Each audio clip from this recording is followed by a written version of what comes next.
The question of how and why the United Nations is the crux of the great conspiracy to destroy the sovereignty of the United States and the enslavement of the American people within a UN one-world dictatorship is a complete and unknown mystery to the vast majority of the American people. The reason for this unawareness of the frightening danger to our country and to the entire free world is simple. The masterminds behind this great conspiracy have absolute control of all of our mass communications media, especially television, the radio, the press, and Hollywood. We all know that our State Department, the Pentagon, and the White House have brazenly proclaimed that they have the right and the power to manage the news, to tell us not the truth, but what they want us to believe. They have seized that power on orders from their masters of the great conspiracy. And the objective is to brainwash the people into accepting the phony peace bait to transform the United States into an enslaved unit of the United Nations one world government. First of all, bear in mind that the so-called UN police action in Korea, fought by the United States, in which 150,000 of our sons were murdered and maimed, was part of the plot, just as the undeclared by Congress war in Vietnam, in which our sons are dying, is part of the plot, just as the plot against Rhodesia and South Africa, in which our sons will be dying, is part of the UN plot. However, the vitally important thing for all Americans, all you mothers of the boys who died in Korea and are now dying in Vietnam, to know is that our so-called leaders in Washington, whom we elected to safeguard our nation and our Constitution, are the betrayers, and that behind them are a comparatively small group of men whose sole objective is to enslave the whole world of humanity in their satanic plot of one world government.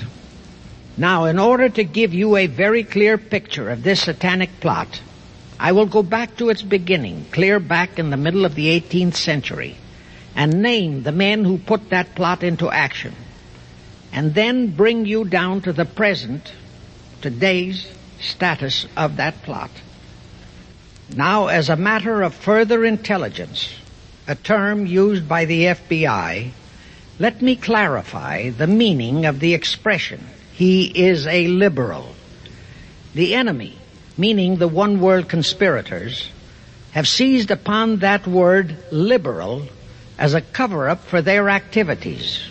It sounds so innocent and so humanitarian to be liberal. We'll make sure that the person who calls himself a liberal or is described as a liberal is not in truth a red. Now then, this satanic plot was launched back in the 1760s when it first came into existence under the name of the Illuminati. This Illuminati was organized by one Adam Weishaupt, born a Jew, who was converted to Catholicism and became a Catholic priest, and then, at the behest of the then newly organized House of Rothschild, defected and organized the Illuminati. Naturally, the Rothschilds financed that operation.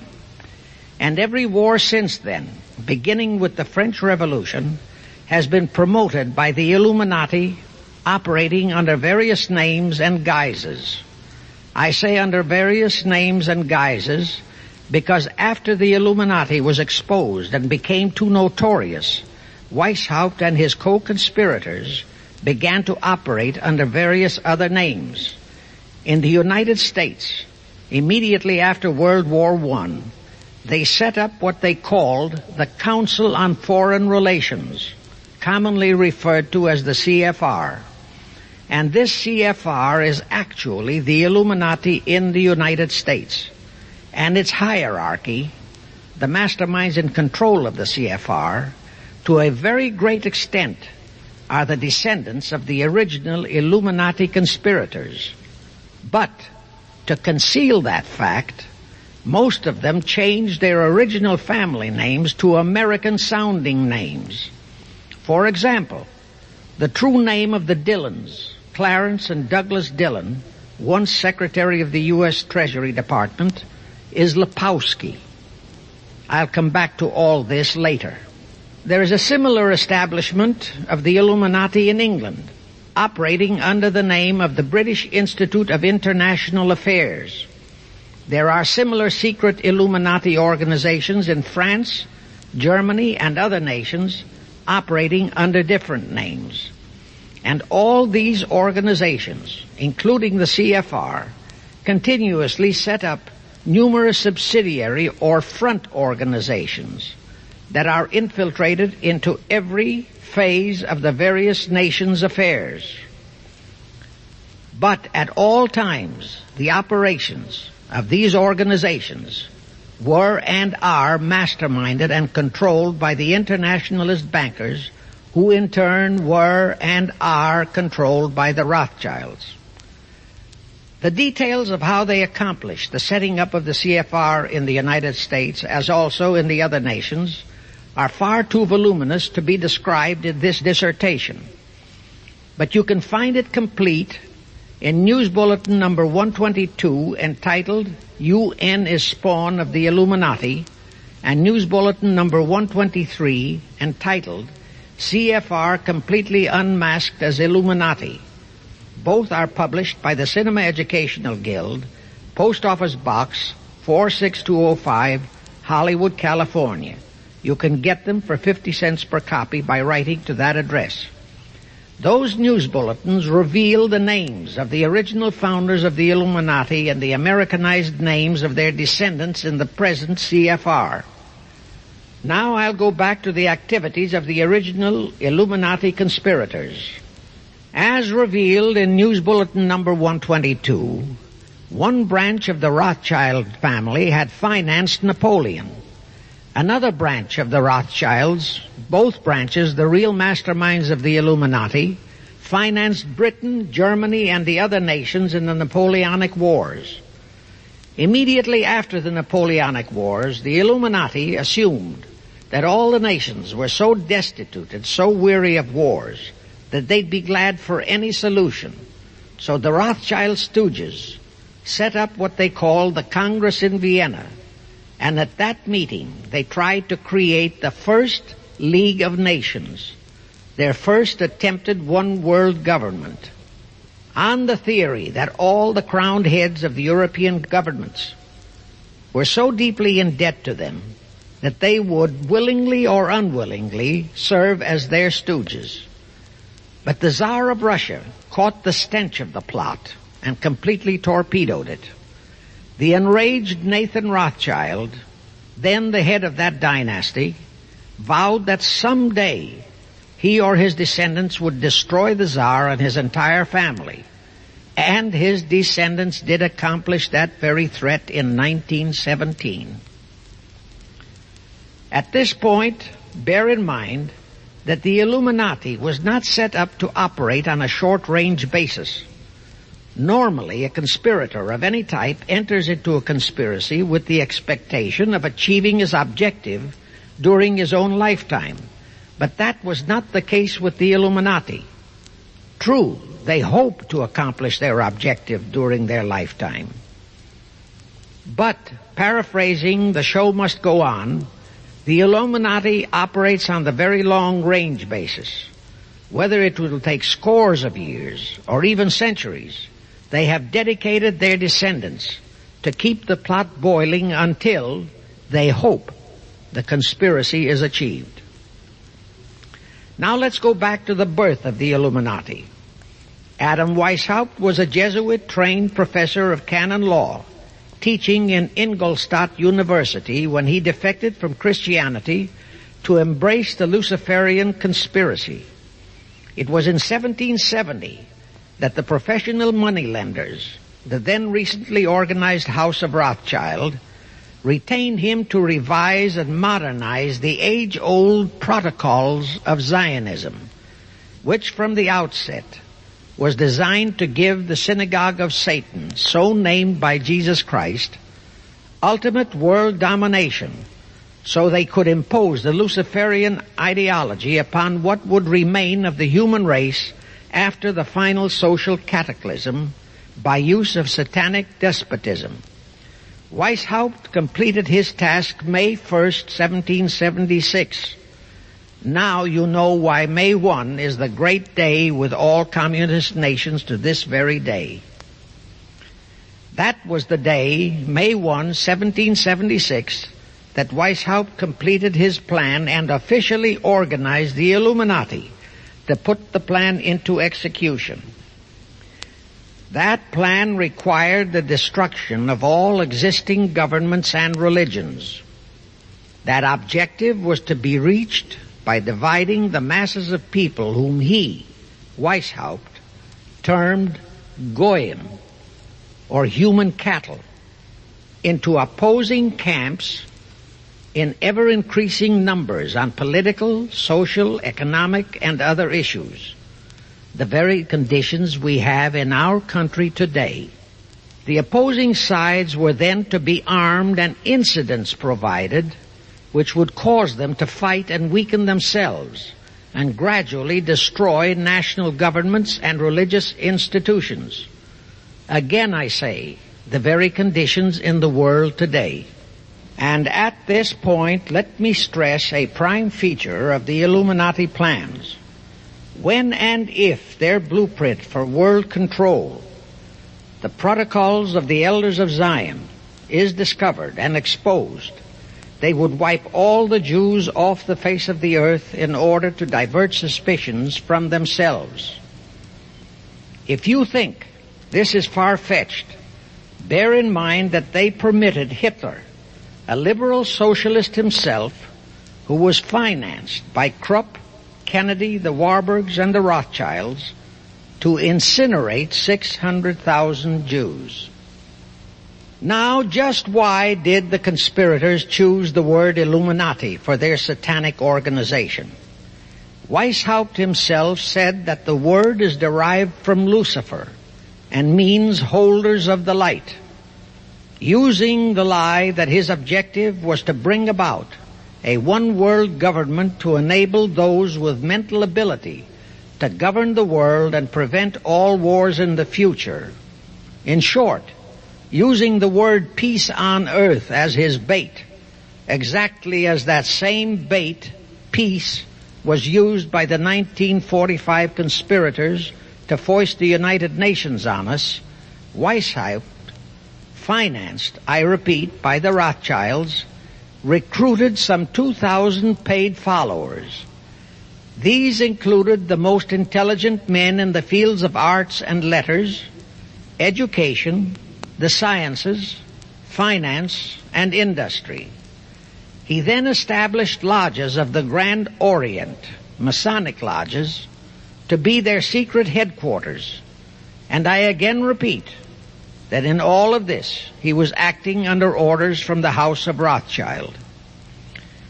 The main features of the Weishaupt plan of operation required his Illuminati to do the following things to help them to accomplish their purpose. Number one, use monetary and sex bribery to obtain control of men already in high places in the various levels of all governments and other fields of endeavor. Once influential persons had fallen for the lies, deceits, and temptations of the Illuminati, they were to be held in bondage by application of political and other forms of blackmail, threats of financial ruin, public exposure and physical harm, even death, to themselves and loved members of their families. Do you realize how many present top officials in our federal government in Washington are controlled in just that way by the CFR? Do you realize how many homosexuals in our State Department, the Pentagon, all federal agencies, even in the White House, are controlled that way? Number two, Illuminati on the faculties of colleges and universities were to cultivate students possessing exceptional mental ability belonging to well-bred families with international leanings and recommend them for special training in internationalism. Such training was to be provided by granting scholarships to those selected by the Illuminists. That gives you an idea what a Rhodes Scholarship means. It means indoctrination into accepting the idea that only a one-world government can put an end to recurring wars and strife. That's how the United Nations was sold to the American people. One of the most notable Rhodes Scholars we have in our country is Senator William J. Fulbright, sometimes referred to as Half-Bright. His entire voting record spells Illuminati. All such scholars were to be first persuaded and then convinced that men of special talent and brains have the right to rule those less gifted on the ground that the masses don't know what is best for them physically, mentally, and spiritually.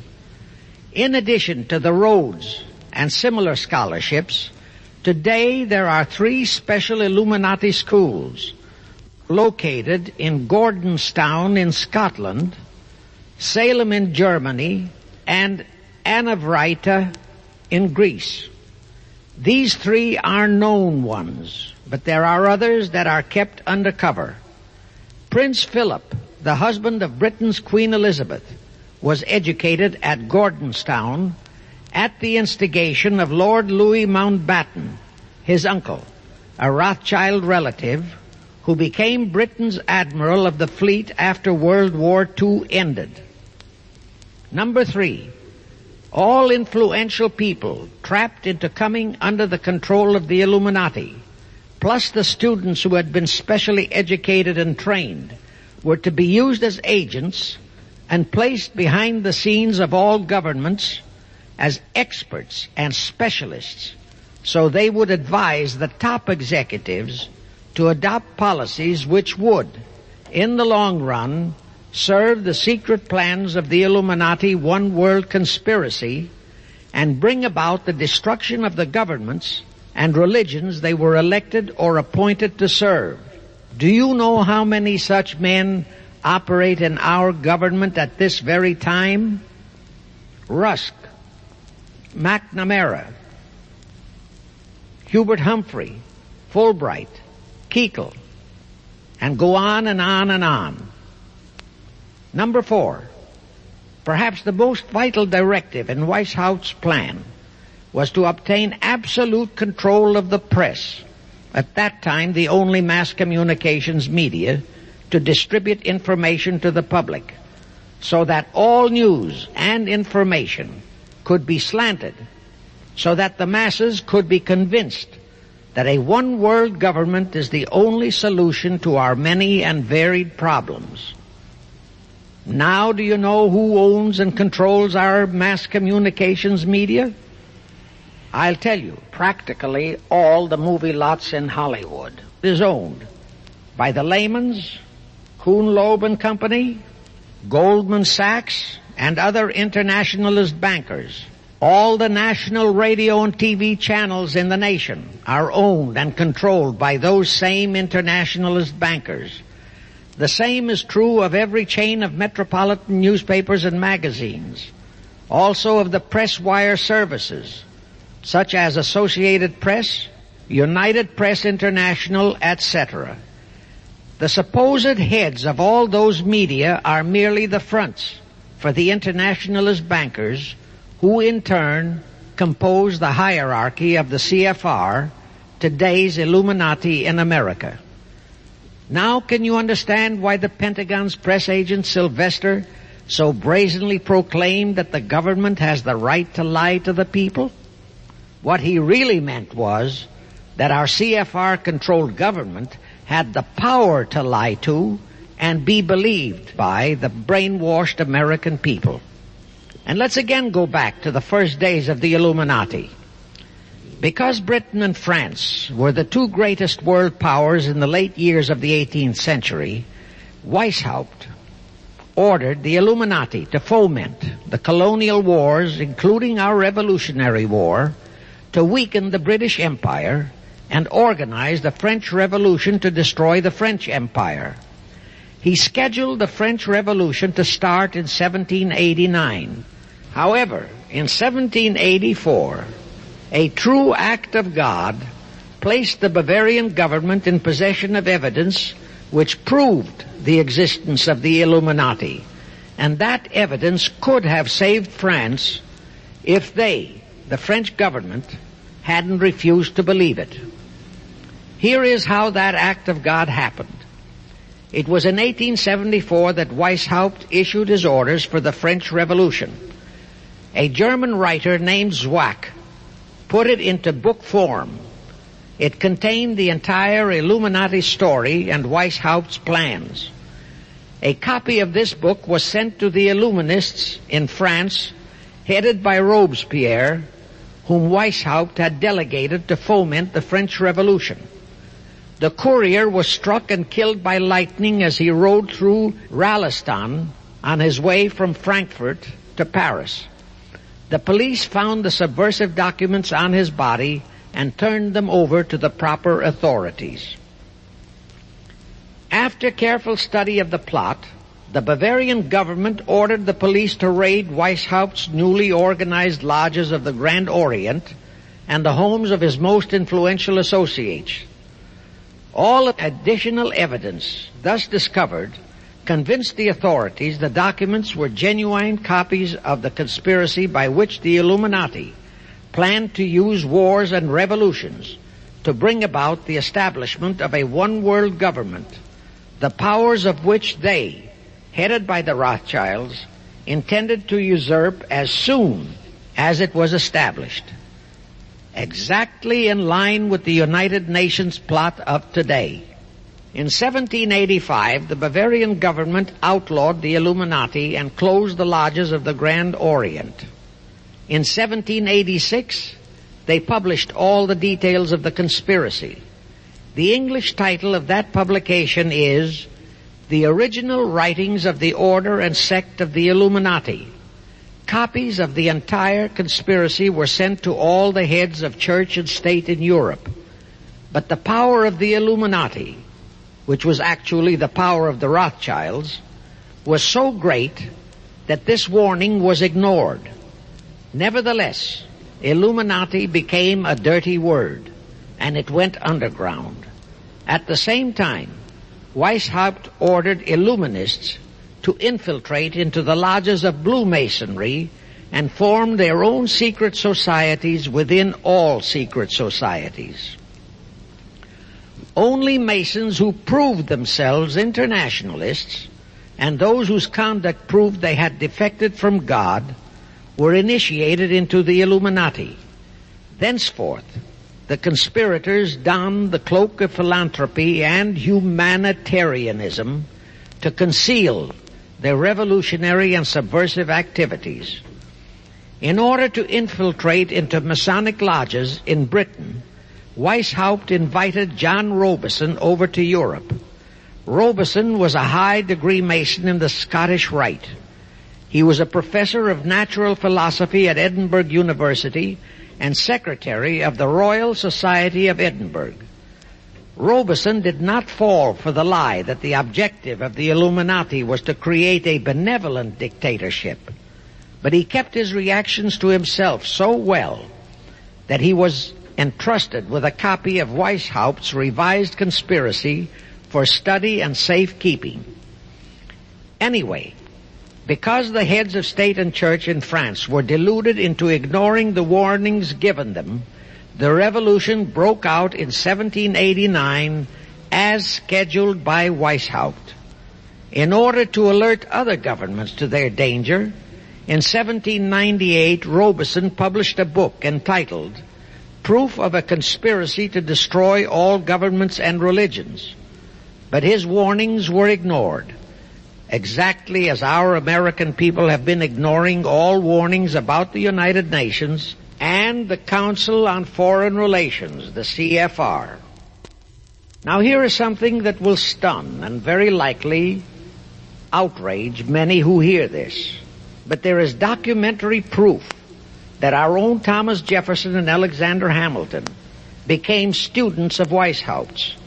Jefferson was one of Weishaupt's strongest defenders when he was outlawed by his government. And it was Jefferson who infiltrated the Illuminati into the then newly organized lodges of the Scottish Rite in New England. Here is the proof. In 1789, John Robeson warned all Masonic leaders in America that the Illuminati had infiltrated into their lodges.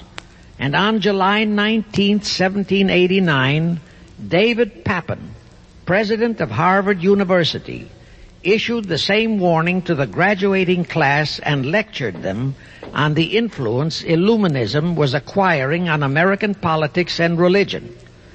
And to top it off, John Quincy Adams, who had organized the New England Masonic lodges, issued his warnings. He wrote 3 letters to Colonel William L. Stone, a top Mason, in which he exposed how Jefferson was using Masonic lodges for subversive, Illuministic purposes. Those 3 letters are at this very time in Rittenberg Square Library in Philadelphia. In short, Jefferson, founder of the Democratic Party, was a member of the Illuminati, which at least partly accounts for the condition of the party at this time. And through infiltrations of the Republican Party, we have exactly nothing of loyal Americanism today. That disastrous rebuff at the Congress at Vienna, created by the Tsar of Russia, did not by any means destroy the Illuminati conspiracy. It merely forced them to adopt a new strategy. Realizing that the one world idea was, for the moment, killed, the Rothschilds decided that to keep the plot alive, they'd have to do it by heightening their control of the money systems of the European nations. Earlier, by a ruse, the outcome of the Battle of Waterloo had been falsified. Rothschild had spread a story that Napoleon had won that battle. That had precipitated a terrific panic on the stock market in England. All stocks had plummeted down to practically zero, and Nathan Rothschild bought all the stocks for virtually a penny on its dollar values. That gave him complete control of the economy of Britain and virtually of all Europe. So immediately after that Congress in Vienna had boomeranged, Rothschild forced Britain to set up a new Bank of England, which he absolutely controlled. Exactly as later, through Jacob Schiff, he engineered our own Federal Reserve Act, which gave the House of Rothschild a secret control of the economy in the United States. But now for a moment, let's dwell on the activities of the Illuminati in the United States. In 1826, one Captain William Morgan decided it was his duty to inform all Masons and the general public what the full truth was regarding the Illuminati, their secret plans and intended objectives.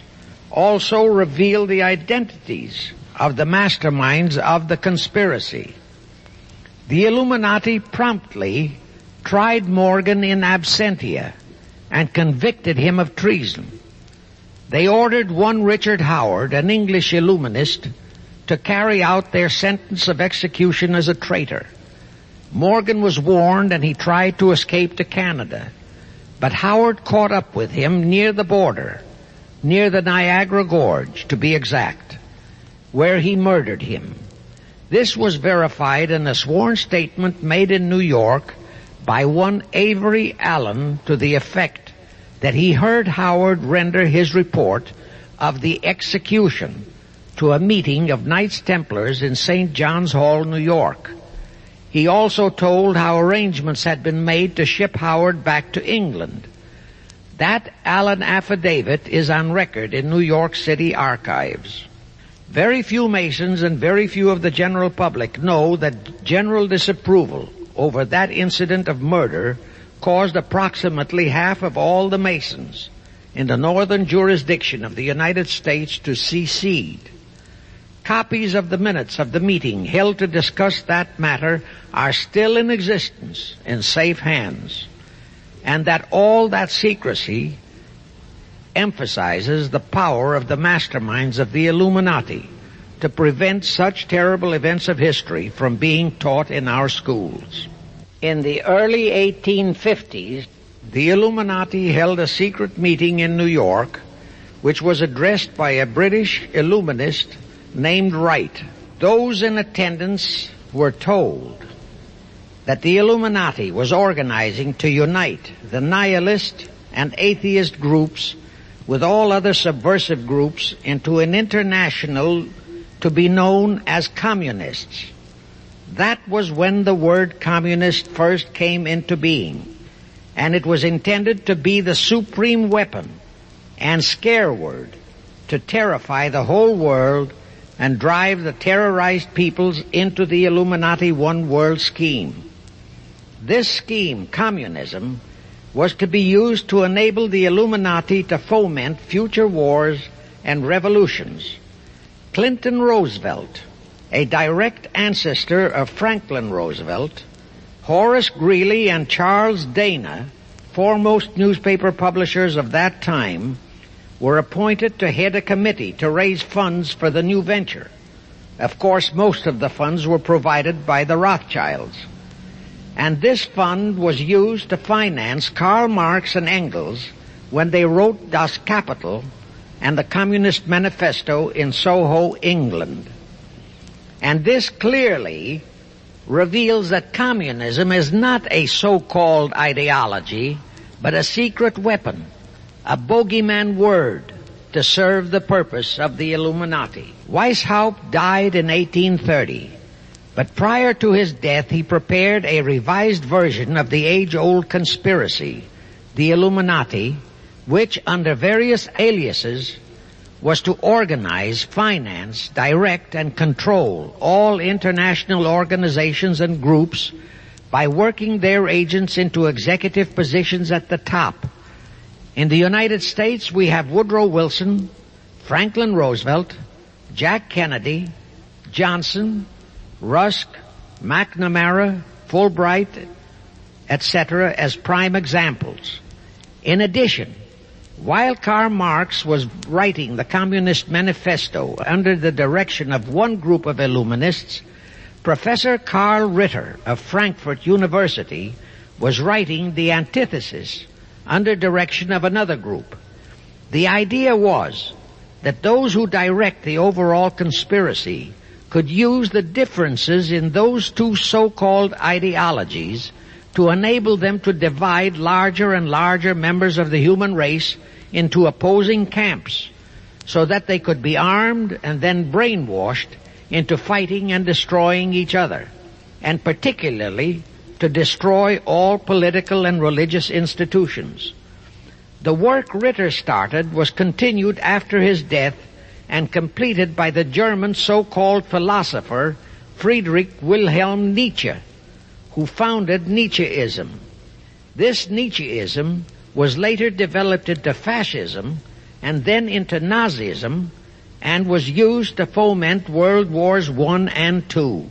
In 1834, the Italian revolutionary leader Giuseppe Mazzini was selected by the Illuminati to direct their revolutionary program throughout the world.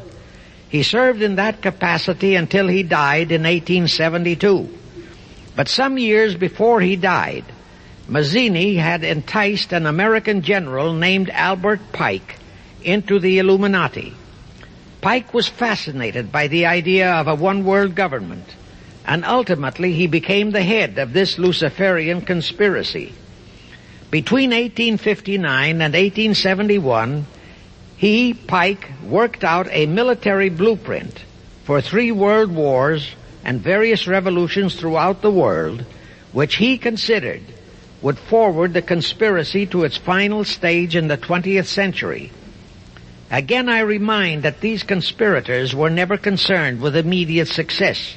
They always operated on a long-range view. Pike did most of his work in his home in Little Rock, Arkansas. But a few years later, when the Illuminati's lodges of the Grand Orient became suspect and repudiated because of Mazzini's revolutionary activities in Europe, Pike organized what he called the New and Reformed Palladian Rite. He set up 3 Supreme Councils, one in Charleston, South Carolina, one in Rome, Italy, and the third in Berlin, Germany.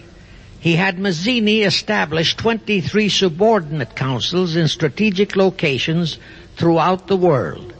These have been the secret headquarters of the world revolutionary movement ever since. Long before Marconi invented radio, the scientists in the Illuminati had found the means for Pike and the heads of his councils to communicate secretly. It was the discovery of that secret that enabled intelligence officers to understand how apparently unrelated incidents, one such as the assassination of an Austrian prince at Sarajevo, took place simultaneously throughout the world, which developed into a war or a revolution. Pike's plan was as simple as it has proved effective. It called for communism, Nazism, political Zionism, and other international movements be organized and used to foment 3 global world wars and at least 2 major revolutions.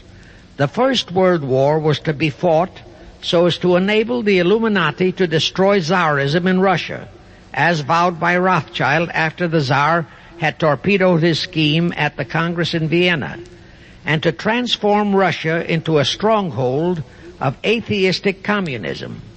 The differences stirred up by agents of the Illuminati between the British and German empires were to be used to foment this war. After the war would be ended, communism was to be built up and used to destroy other governments and weaken religions. World War II, when and if necessary, was to be fomented by using the controversies between fascists and political Zionists. And here let it be noted that Hitler was financed by Krupp, the Warburgs, the Rothschilds, and other internationalist bankers, and that the slaughter of the supposed 600,000 Jews by Hitler didn't bother the Jewish internationalist bankers at all. That slaughter was necessary in order to create worldwide hatred of the German people and thus bring about the war against them.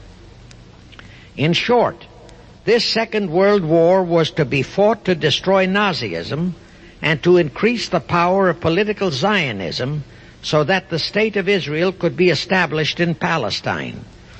During this World War II, international communism was to be built up until it equaled in strength that of united Christendom. When it reached that point, it was to be contained and kept in check until required for the final social cataclysm. As we know now, Roosevelt, Churchill, and Stalin put that exact policy into effect, and Truman, Eisenhower, Kennedy, and Johnson continued that same exact policy. World War III is to be fomented by using the so-called controversies the agents of the Illuminati, operating under whatever new name, are now stirring up between the political Zionists and the leaders of the Muslim world. That war is to be directed in such a manner that all of Islam and political Zionism, Israel, will destroy each other, while at the same time the remaining nations, once more divided on this issue, will be forced to fight themselves into a state of complete exhaustion, physically, mentally, spiritually, and economically. Now, can any thinking person doubt that the intrigue now going on in the Near, Middle, and Far East is designed to accomplish that satanic objective? Pike himself foretold all this in a statement he made to Mazzini on August 15, 1871.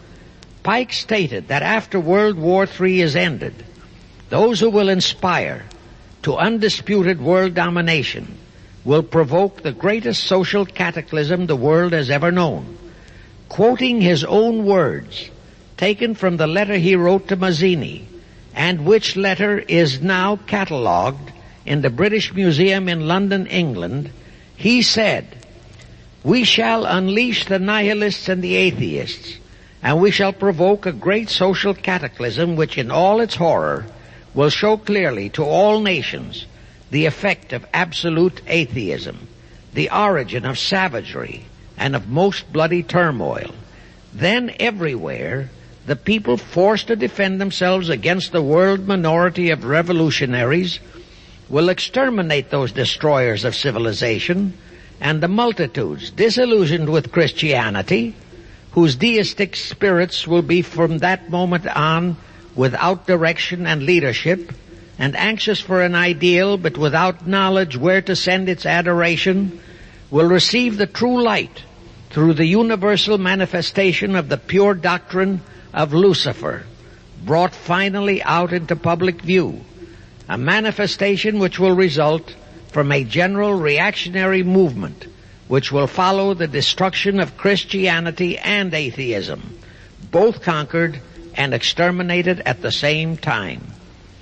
When Mazzini died in 1872, Pike made another Italian revolutionary leader named Adrian Lemmi his successor. Lemmi, in turn, was succeeded by Lenin and Trotsky, then by Stalin.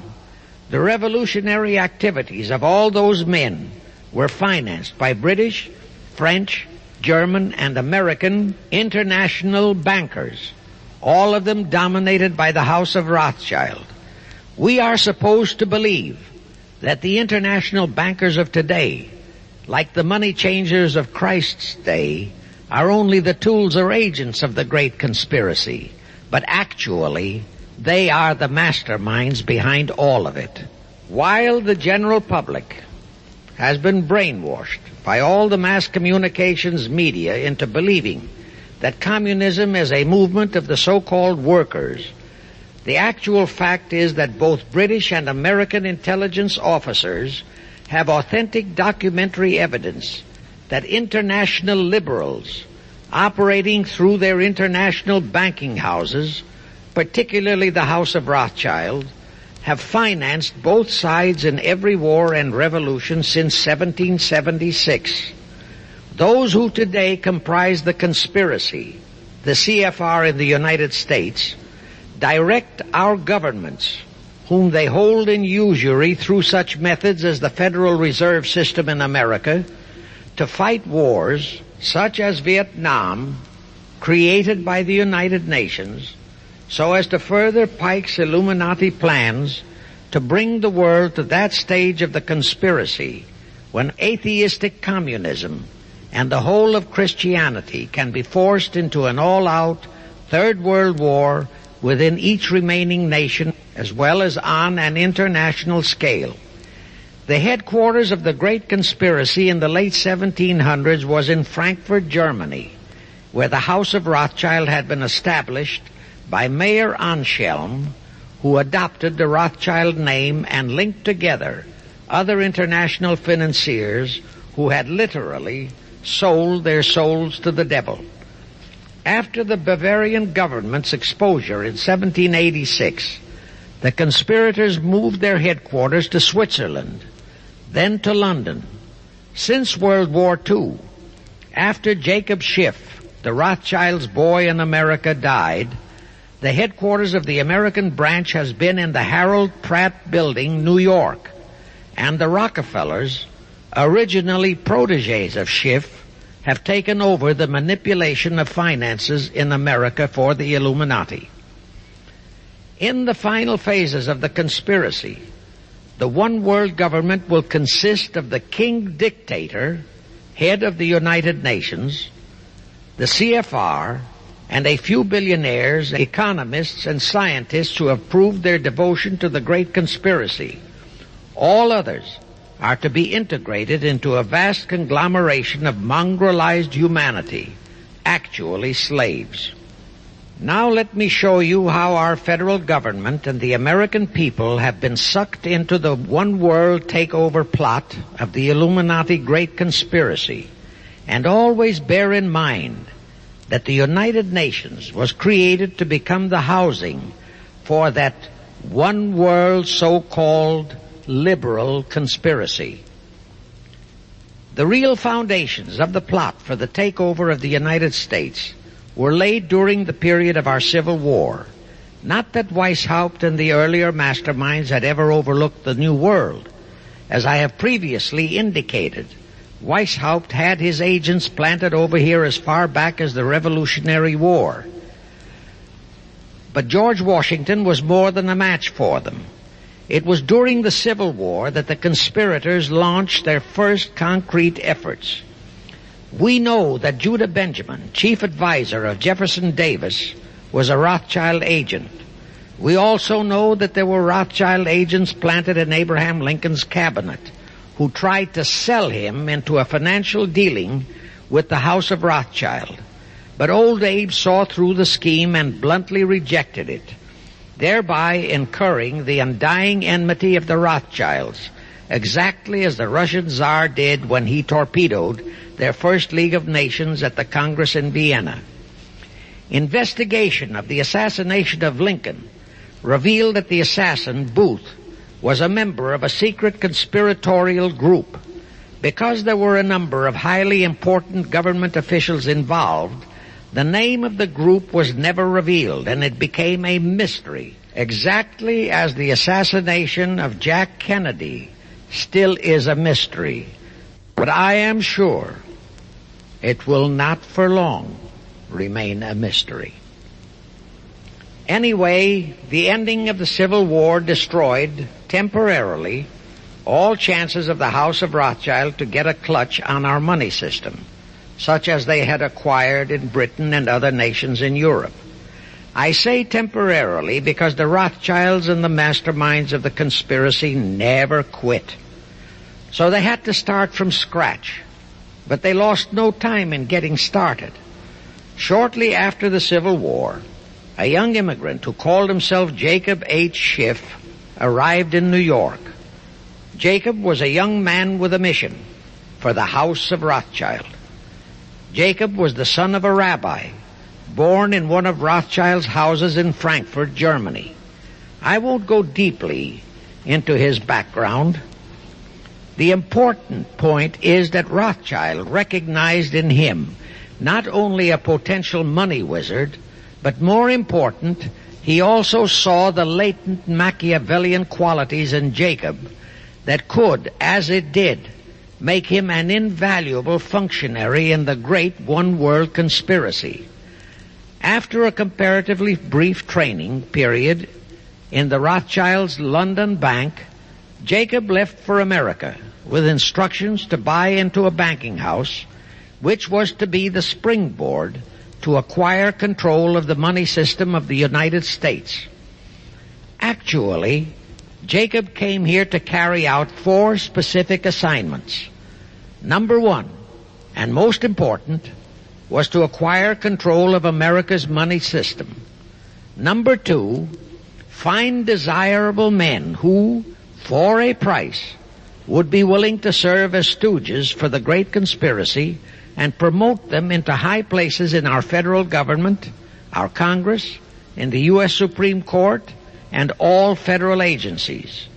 Number 3, create minority group strife throughout the nations, particularly between whites and blacks. Number 4, create a movement to destroy religion in the United States, but Christianity to be the chief target. Earlier I stated that Jacob Schiff came to America with orders by Rothschild to carry out 4 specific directives. The first and most important one was to get control of the United States money system. Let's trace Schiff's step to accomplish that directive. As a first step, he had to buy into a banking house, but it had to be the kind of a house that he could absolutely control and mold for that primary objective of entrapping our U.S. money system. After carefully scouting around, Jacob bought a partnership in a firm that called itself Kuhn and Loeb. Like Schiff, Kuhn and Loeb were immigrants from German Jewish ghettos. They came to the United States in the mid-1840s. Both started their business careers as itinerant pack peddlers. In the early 1850s, they pooled their interests and set up a merchandising store in Lafayette, Indiana, under the firm name of Kuhn and Loeb, servicing the covered wagon settlers on their way west. In the years that followed, they set up similar stores in Cincinnati and St. Louis. Then they added pawnbroking to their merchandising pursuits. From that to money lending was a short and quick step. By the time Schiff arrived on the scene, Kuhn and Loeb was a well-known private banking firm, and this is the firm Jacob bought into. Shortly after he became a partner in Kuhn and Loeb, Schiff married Loeb's daughter, Teresa. Then he bought out Kuhn's interests and moved the firm to New York, and Kuhn and Loeb became Kuhn, Loeb and Company, international bankers, with Jacob Schiff, agent of the Rothschilds, ostensibly the sole owner.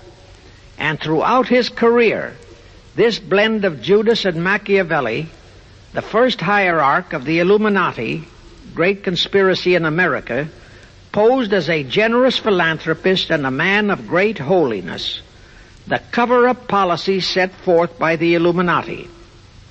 As I have stated, the first great step of the conspiracy was to be the entrapment of our money system.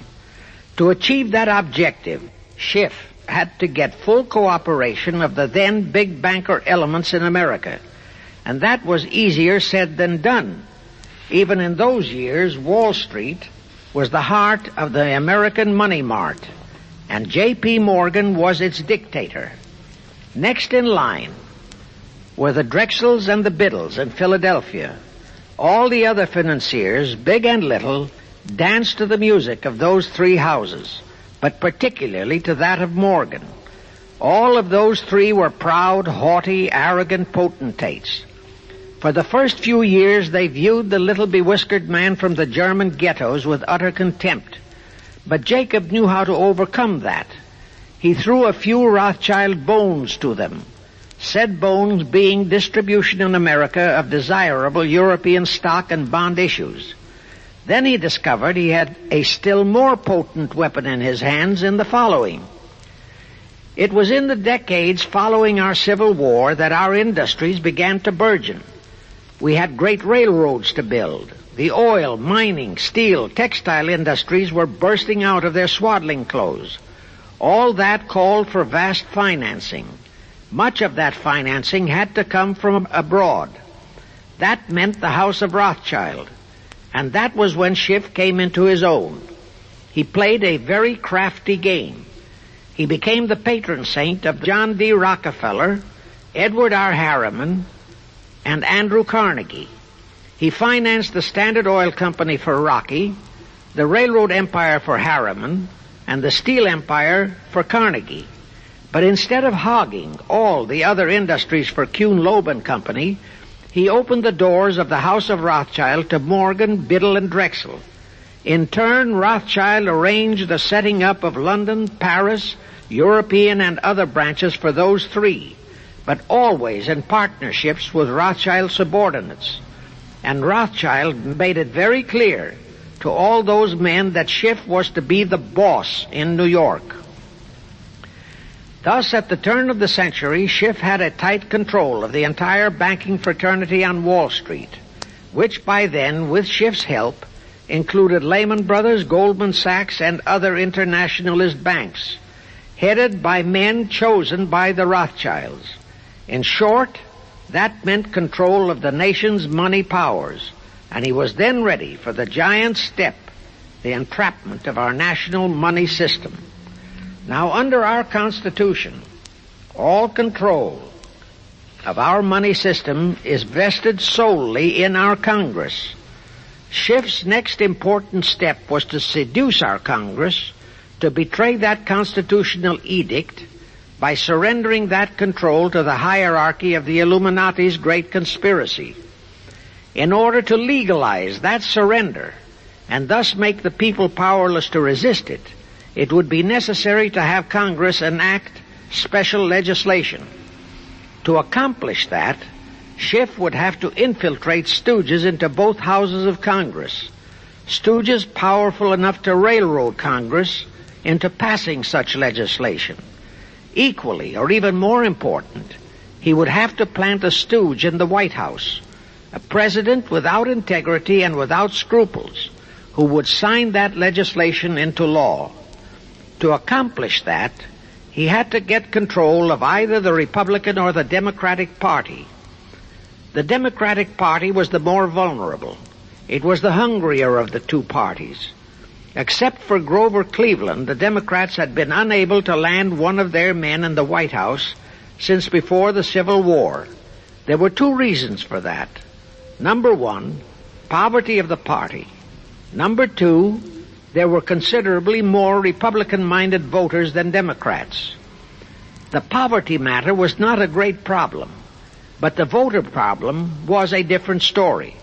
But as I previously said, Schiff was a smart cookie. Here is the atrocious and murderous method he employed to solve that voter problem. His solution emphasizes how very little the Jewish internationalist bankers care about their own racial brethren, as you shall see. Suddenly, around 1890, there broke out a nationwide series of pogroms in Russia. Many, many thousands of innocent Jews, men, women, and children, were slaughtered by the Cossacks and other peasants. Similar pogroms with similar slaughter of innocent Jews broke out in Poland, Romania, and Bulgaria. All those pogroms were fomented by Rothschild agents. As a result, Jewish terrified refugees from all those nations swarmed into the United States. And that continued throughout the next 2 or 3 decades, because the pogroms were continuous through all those years. All those refugees were aided by self-styled humanitarian committees set up by Schiff, the Rothschilds, and all the Rothschild affiliates. In the main, the refugees streamed into New York. But the Schiff-Rothschild humanitarian committees found ways to shuffle many of them into other large cities, such as Chicago, Boston, Philadelphia, Detroit, Los Angeles, etc. All of them were quickly transformed into naturalized citizens and educated to register as Democrats. Thus, all of that so-called minority group became solid Democratic voter blocs in their communities, all controlled and maneuvered by their so-called benefactors. And shortly after the turn of the century, they became vital factors in the political life of our nation.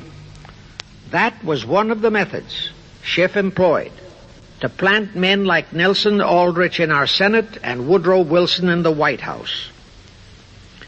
At this point, let me remind you of another of the important jobs that was assigned to Schiff when he was dispatched to America. I refer to the job of destroying the unity of the American people by creating minority group and racial strife.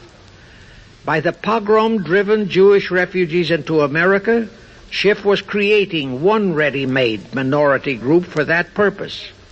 But the Jewish people as a whole, made fearful by the pogroms, could not be depended upon to create the violence necessary to destroy the unity of the American people. But right within America, there was an already made-to-order, although as yet a sleeping minority group, the Negroes, who could be sparked into so-called demonstrations, rioting, looting, murder, and every other type of lawlessness. All that was necessary was to incite and arouse them.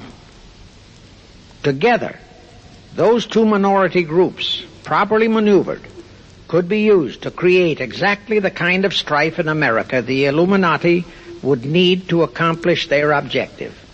Thus, at the same time that Schiff and his co-conspirators were laying their plans for the entrapment of our money system, they were also perfecting plans to hit the unsuspecting American people with an explosive and terrifying racial upheaval that would tear the people into hate fractions and create chaos throughout the nation, especially on all college and university campuses. all protected by Earl Warren decisions and our so-called leaders in Washington. Of course, perfecting those plans required time and infinitely patient organizing. Now, to remove all doubts, I'll take a few moments to give you documentary proof of this racial strife plot. First of all, they had to create leaderships and organizations to draw in millions of dupes, both Jewish and Negroes, who would do the demonstrating and commit the rioting, looting, and lawlessness. So in 1909, Schiff, the Laymans, and other conspirators organized and set up the National Association for the Advancement of the Colored People, known as the NAACP. The presidents, directors, and legal counsels of the NAACP were always white men, Jews appointed by Schiff. And this is the case to this very day. Then, in 1913, the Schiff Group organized the Anti-Defamation League of the B'nai B'rith, commonly known as the ADL, to serve as the Gestapo and hatchet man outfit for the entire great conspiracy.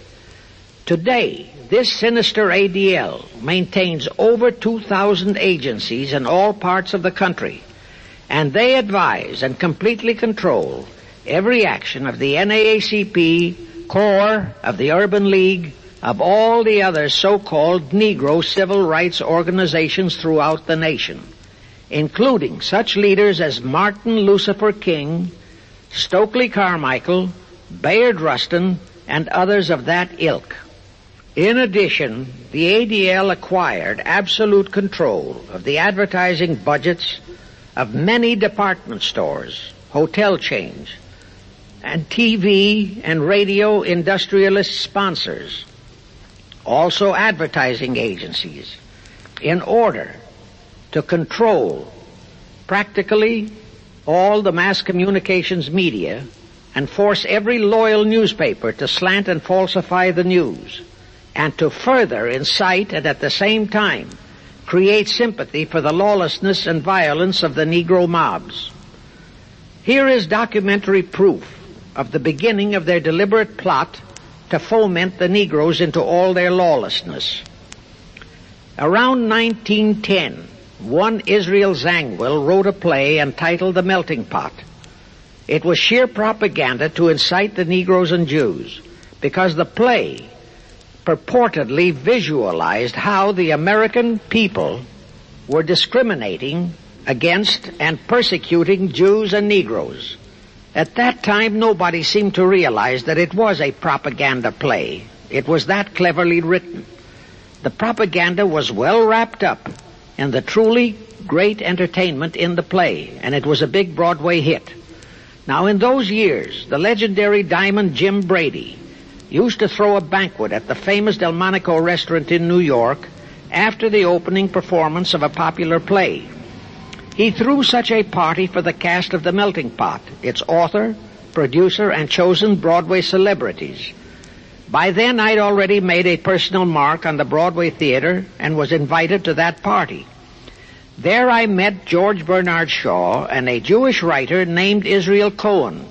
Zangwill, Shaw, and Cohen were the triumvirate who created the Fabian Society in England, and had worked closely with a Frankfurt Jew named Mordecai, who had changed his name to Karl Marx. But remember, at that time, both Marxism and communism were just emerging, and nobody paid much attention to either, and nobody suspected the propaganda in the writings of those three really brilliant writers. At that banquet, Israel Cohen told me he was then engaged in writing a book which was to be a follow-up on Zangwill's The Melting Pot. The title of his book was to be A Racial Program for the 20th Century. At that time, I was completely absorbed by my work as a playwright, and significant as that title was, its real objective never dawned on me, nor was I interested in reading the book. But it suddenly hit me with the force of a hydrogen bomb when I received a newspaper clipping of an item published by the Washington, D.C. Evening Star in May 1957.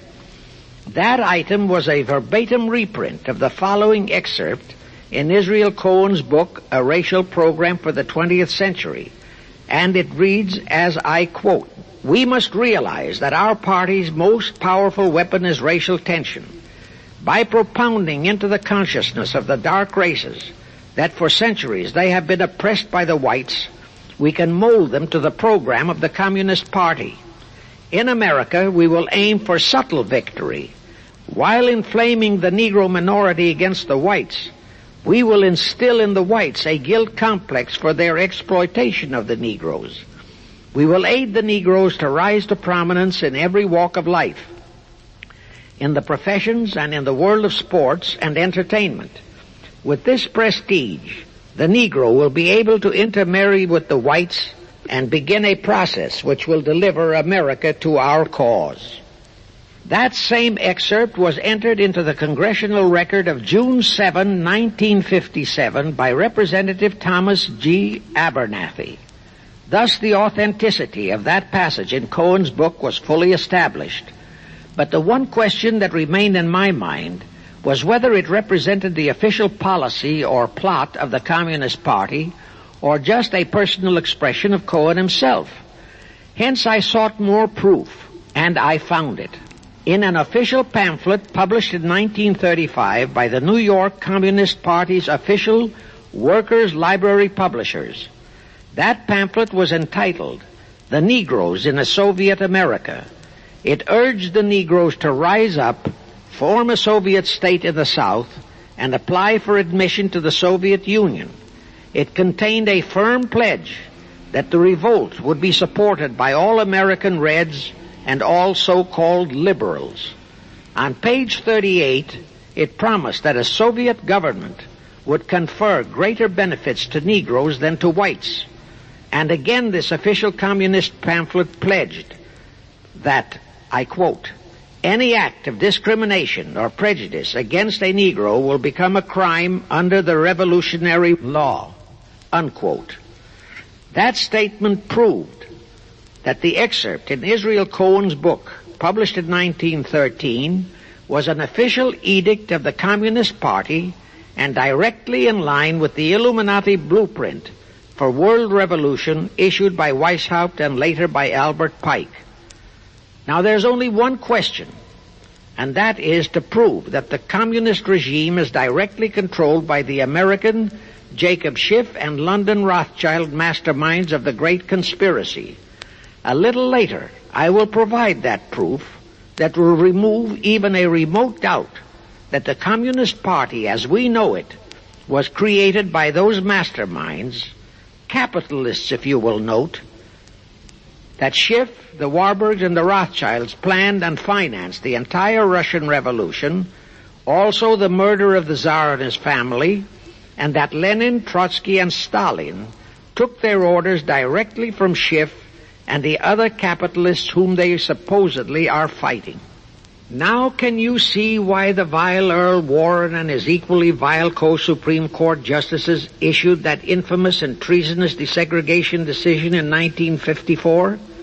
It was to aid and abet the plot of the Illuminati conspirators to create tension and strife between Negroes and whites.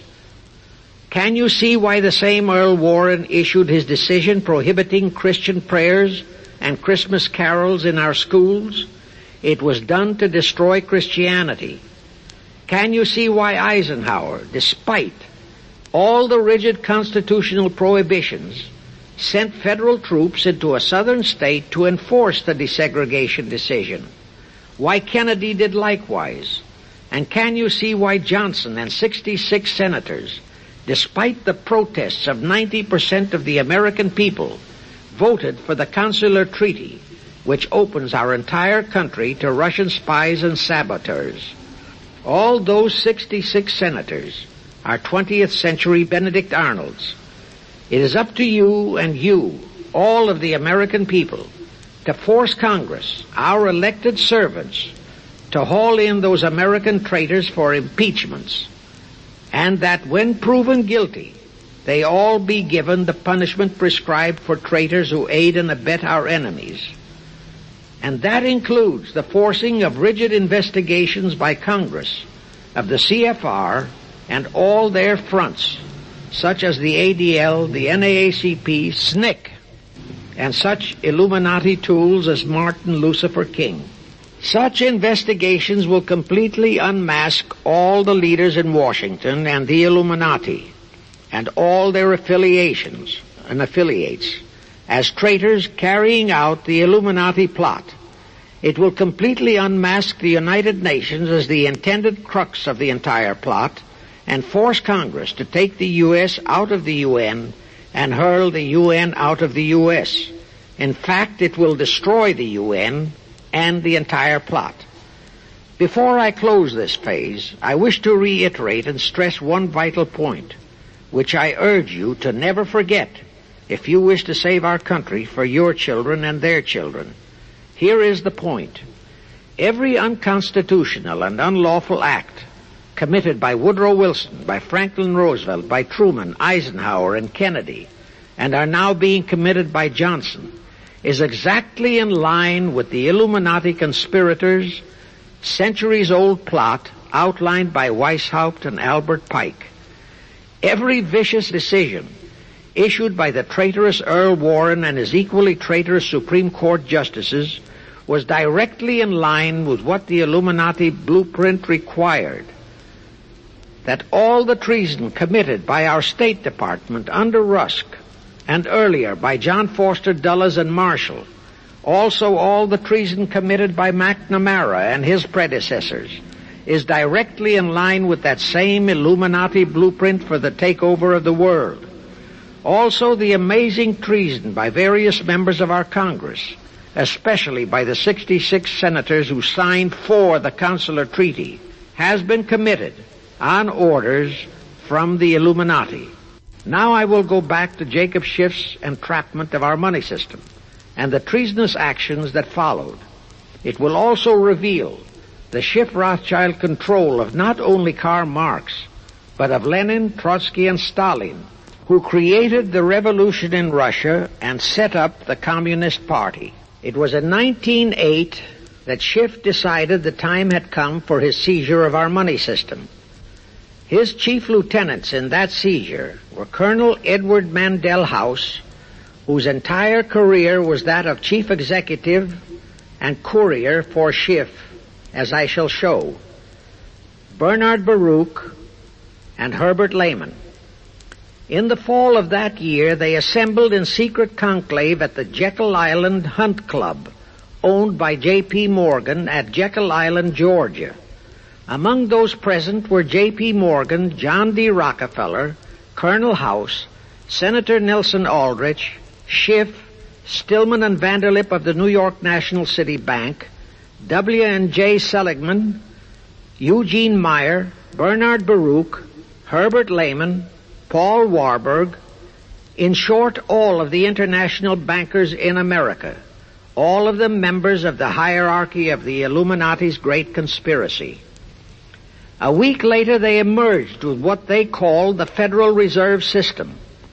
Senator Aldrich was the stooge who was to railroad it through Congress. But they held that railroading in abeyance for one chief reason. They would first have to plant their man, an obedient stooge, in the White House to sign the Federal Reserve Act into law. They knew that even if the Senate would pass that act unanimously, the then newly elected President Taft would promptly veto it. So they waited. In 1912, their man, Woodrow Wilson, was elected to the presidency. Immediately after Wilson was inaugurated, Senator Aldrich railroaded the Federal Reserve Act through both houses of Congress, and Wilson promptly signed it, and the Federal Reserve Act became law. That heinous act of treason was committed in December 23, 1913, 2 days before Christmas, when all the members of Congress, except for several carefully picked representatives and 3 equally carefully picked senators, were away from Washington. How heinously treasonous was that act? I'll tell you. Our founding fathers knew full well the power of money. They knew that whoever had that power held the destiny of our nation in his hands. Therefore, they carefully guarded this power when they set forth in the Constitution that Congress, the elected representatives of the people, alone would have that power. The constitutional language on this point is brief, concise, and specific, stated in Article 1, Section 8, Paragraph 5, defining the duties and powers of Congress, and I quote, "To coin money, regulate the value thereof, and of foreign coin, and the standard of weights and measures," unquote.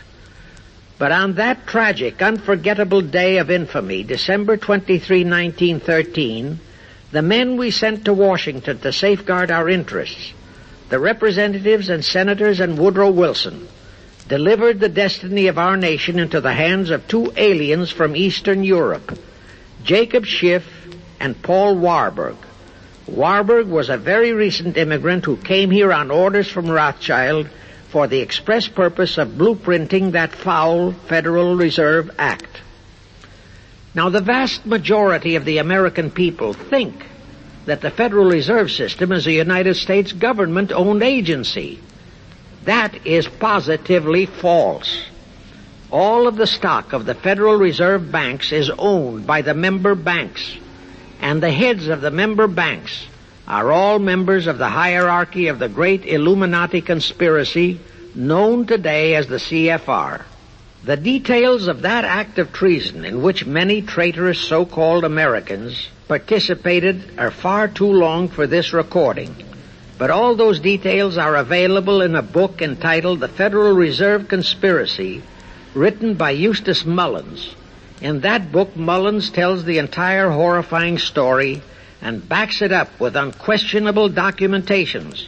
Aside from it being a truly fascinating and shocking story of that great betrayal, every American should read it as a matter of vital intelligence for the time when the whole American people will finally come awake and smash the entire conspiracy. And with God's help, that awakening will surely come. You can get a copy of that book from the publishers, the Christian Educational Association, 530 Chestnut Street, Union, New Jersey.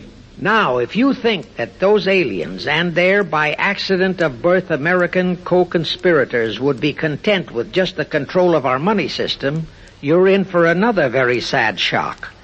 The Federal Reserve System gave the conspirators complete control of our money system, but it in no way touched the earnings of the people, because the Constitution positively forbids what is now known as the 20% withholding tax. But the Illuminati blueprint for one world enslavement called for the confiscation of all private property and control of individual earning powers. This, and Karl Marx stressed that feature in his blueprint, had to be accomplished by a progressive graduated income tax. As I stated, such a tax could not lawfully be imposed upon the American people.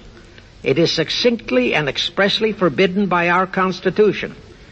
Thus, only an amendment to the Constitution could give the federal government such confiscatory powers.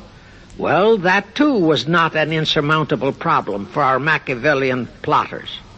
The same elected leaders in both houses of Congress and the same Mr. Woodrow Wilson, who signed the infamous Federal Reserve Act into law, amended the Constitution to make the federal income tax, known as the 16th Amendment, a law of the land.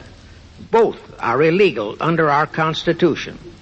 In short, the same traitors signed both betrayals, the Federal Reserve Act and the 16th Amendment, into law. However, it seems that nobody ever realized that the 16th Amendment was set up to rob, and I do mean rob, the people of their earnings via the income tax provision. The plotters didn't fully use that provision until World War II, when that great humanitarian, Franklin Roosevelt, applied a 20% withholding tax on all small wage earners and up to 90% on higher incomes. Oh, of course, he faithfully promised that it would be only for the duration of the war. But what was a promise to such a charlatan who in 1940, when he was running for his third term, kept proclaiming, I say again and again and again that I will never send American boys to fight on foreign soil. Remember? He was proclaiming that even as he was already preparing to plunge us into World War II by enticing the Japanese into that sneak attack on Pearl Harbor to furnish him with his excuse. And before I forget, let me remind you that another charlatan named Woodrow Wilson used exactly that same campaign slogan in 1916. His slogan was, "Re-elect the man who will keep your sons out of the war." Exactly the same formula, exactly the same promises. But wait, as Al Jolson used to say, you ain't heard nothing yet. That 16th Amendment income tax trap was intended to confiscate, rob, the earnings only of the common herd, you and me. It was not intended to even touch the huge incomes of the Illuminati gang, the Rockefellers, the Carnegies, the Lehmans, and all the other conspirators. So together with that 16th Amendment, they created what they called the tax-free foundations. That would enable the conspirators to transform their huge wealth into such so-called foundations and avoid payment of virtually all income taxes. The excuse for it was that the earnings of those tax-free foundations would be devoted to humanitarian philanthropy. So we now have the several Rockefeller foundations, the Carnegie Endowment Fund, the Ford Foundation, the Mellon Foundation, and hundreds of similar tax-free foundations. And what kind of philanthropy do these foundations support? Well, they finance all the civil rights groups that are creating all the chaos and rioting all over the country. They finance the Martin Lucifer Kings. The Ford Foundation finances the Center for the Study of Democratic Institutions in Santa Barbara, commonly referred to as Moscow West, and which is headed by Wonderboy Hutchins, Walter Reuther, Irwin Canham, and others of that ilk. In short, the tax-free foundation financed those who are doing the job for the Illuminati great conspiracy. And what are the hundreds of billions of dollars they confiscate every year from the earnings of the common herd, you and me, used for? Well, for one thing, there's the foreign aid gimmick, which gave billions to communist Tito, plus gifts of hundreds of jet planes, many of which were turned over to Castro, plus the costs of training communist pilots so that they can the better shoot down our planes, billions to Red Poland, billions to India, billions to Sukarno, billions to other enemies of the United States. That's what that treasonously railroaded 16th Amendment has done to our nation, to the American people, to you and to me, to your children and their children. Our CFR Illuminati-controlled federal government can grant tax-free status to all foundations and pro-red one-world outfits, such as the Fund for the Republic. But if you, or a patriotic pro-organization, is too outspokenly pro-American, they can terrify and intimidate you by finding a misplaced comma in your income tax report and by threatening you with penalties, fines, and even prison. Future historians will wonder how the American people could have been so naive and stupid as to have permitted such audaciously brazen acts of treason as the Federal Reserve Act and the 16th Amendment. Well, they were not naive and they were not stupid. The answer is they trusted the men they elected to safeguard our country and our people. And they just didn't have even an inkling about either betrayal until after each one had been accomplished. It was the Illuminati-controlled mass communications media that kept and is keeping our people naive and stupid and unaware of the treason being committed. Now the great question is, when will the people wake up and do to our traitors of today what George Washington and our founding fathers would have done to Benedict Arnold? Actually, Benedict Arnold was a petty traitor compared to our present traitors in Washington. Now let's go back to the events that followed the rape of our Constitution by the passage of the Federal Reserve Act of the 16th Amendment. With Wilson completely under their control, the masterminds of the great conspiracy put in motion their next, and what they hoped would be their final steps to achieve their one-world government. The first of those steps was to be World War I. Why war? Simple. The only excuse for a one-world government is that it will supposedly ensure peace. The only thing that can make people cry for peace is war. War brings chaos, destruction, exhaustion, to winner as well as to loser. It brings economic ruin to both. Most important, it destroys the flower of the young manhood of both. To the saddened and heartbroken oldsters, the mothers and fathers, who are left with nothing but memories of their beloved sons, peace becomes worth any price.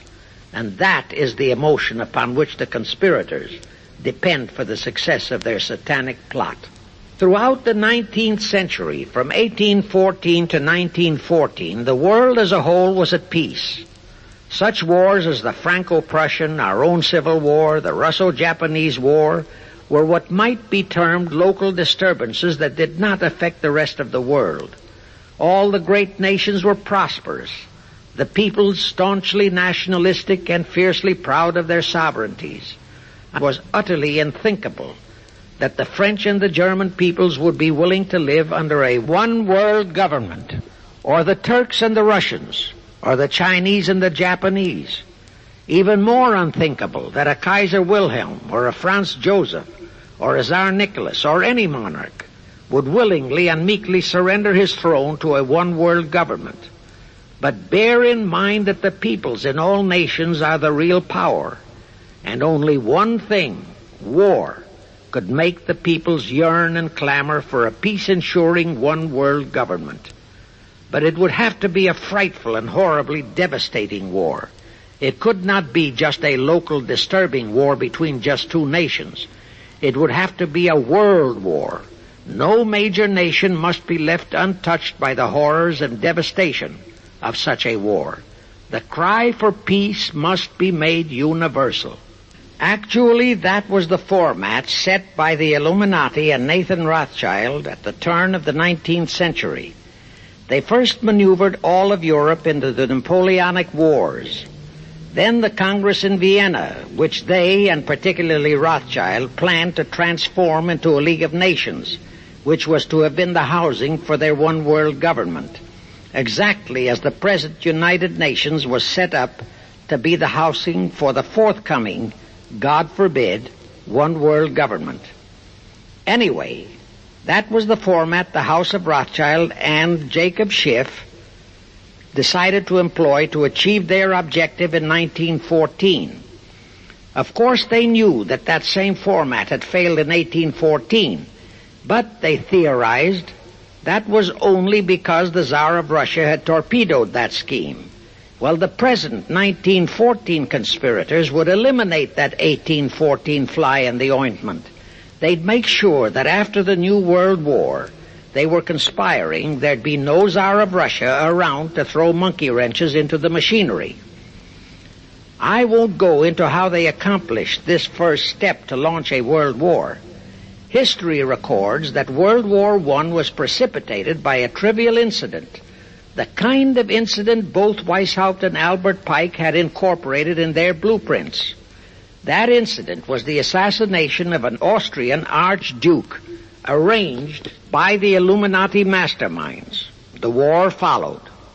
It involved Germany, Austria-Hungary, and their allies, so-called the Axis powers, against France, Britain, and Russia, called the Allies. Only the United States was not involved during the first 2 years. By 1917, the conspirators had achieved their primary objective. All of Europe was in a state of destitution. All the peoples were war-weary and crying for peace. And the outcome, too, was all set. It was to come as soon as the United States would be hurled in on the side of the Allies. And that was all set to happen immediately after Wilson's re-election. After that, there could be only one outcome: complete victory for the Allies. To fully confirm my statement that long before 1917, the conspiracy headed in America by Jacob Schiff had it all set to hurl the United States into that war, I will cite the proof. When Wilson was campaigning for re-election in 1916, his chief appeal was, "Re-elect the man who will keep your sons out of the war." But during that same campaign, the Republican Party publicly charged that Wilson had long committed himself to throw us into the war. They charged that if he would be defeated, he would accomplish that act during his few remaining months in office. But if re-elected, he would hold off until after re-election. But at that time, the American people looked upon Wilson as a God-man. Well, Wilson was re-elected, and as per the schedule of the conspirators, he hurled us into the war in 1917. He used the sinking of the Lusitania as an excuse, a sinking which also was prearranged. Roosevelt, also a God-man in the eyes of the American people, followed the same technique in 1941 when he used the prearranged Pearl Harbor attack as his excuse for hurling us into World War II. Now, exactly as the conspirators planned, victory for the Allies would eliminate all the monarchs of the defeated nations and leave all their peoples leaderless, confused, bewildered, and perfectly conditioned for the one world government the great conspiracy intended would follow. But there still would be an obstacle, the same obstacle that had balked the Illuminati and Rothschild at that Congress in Vienna peace gathering after the Napoleonic Wars. Russia would be on the winning side this time, as it was in 1814. Therefore, the Tsar would be securely on his throne. Here it is pertinent to note that Russia, under the Tsarist regime, had been the one country in which the Illuminati had never made any headway, nor had the Rothschilds ever been able to infiltrate their banking interests.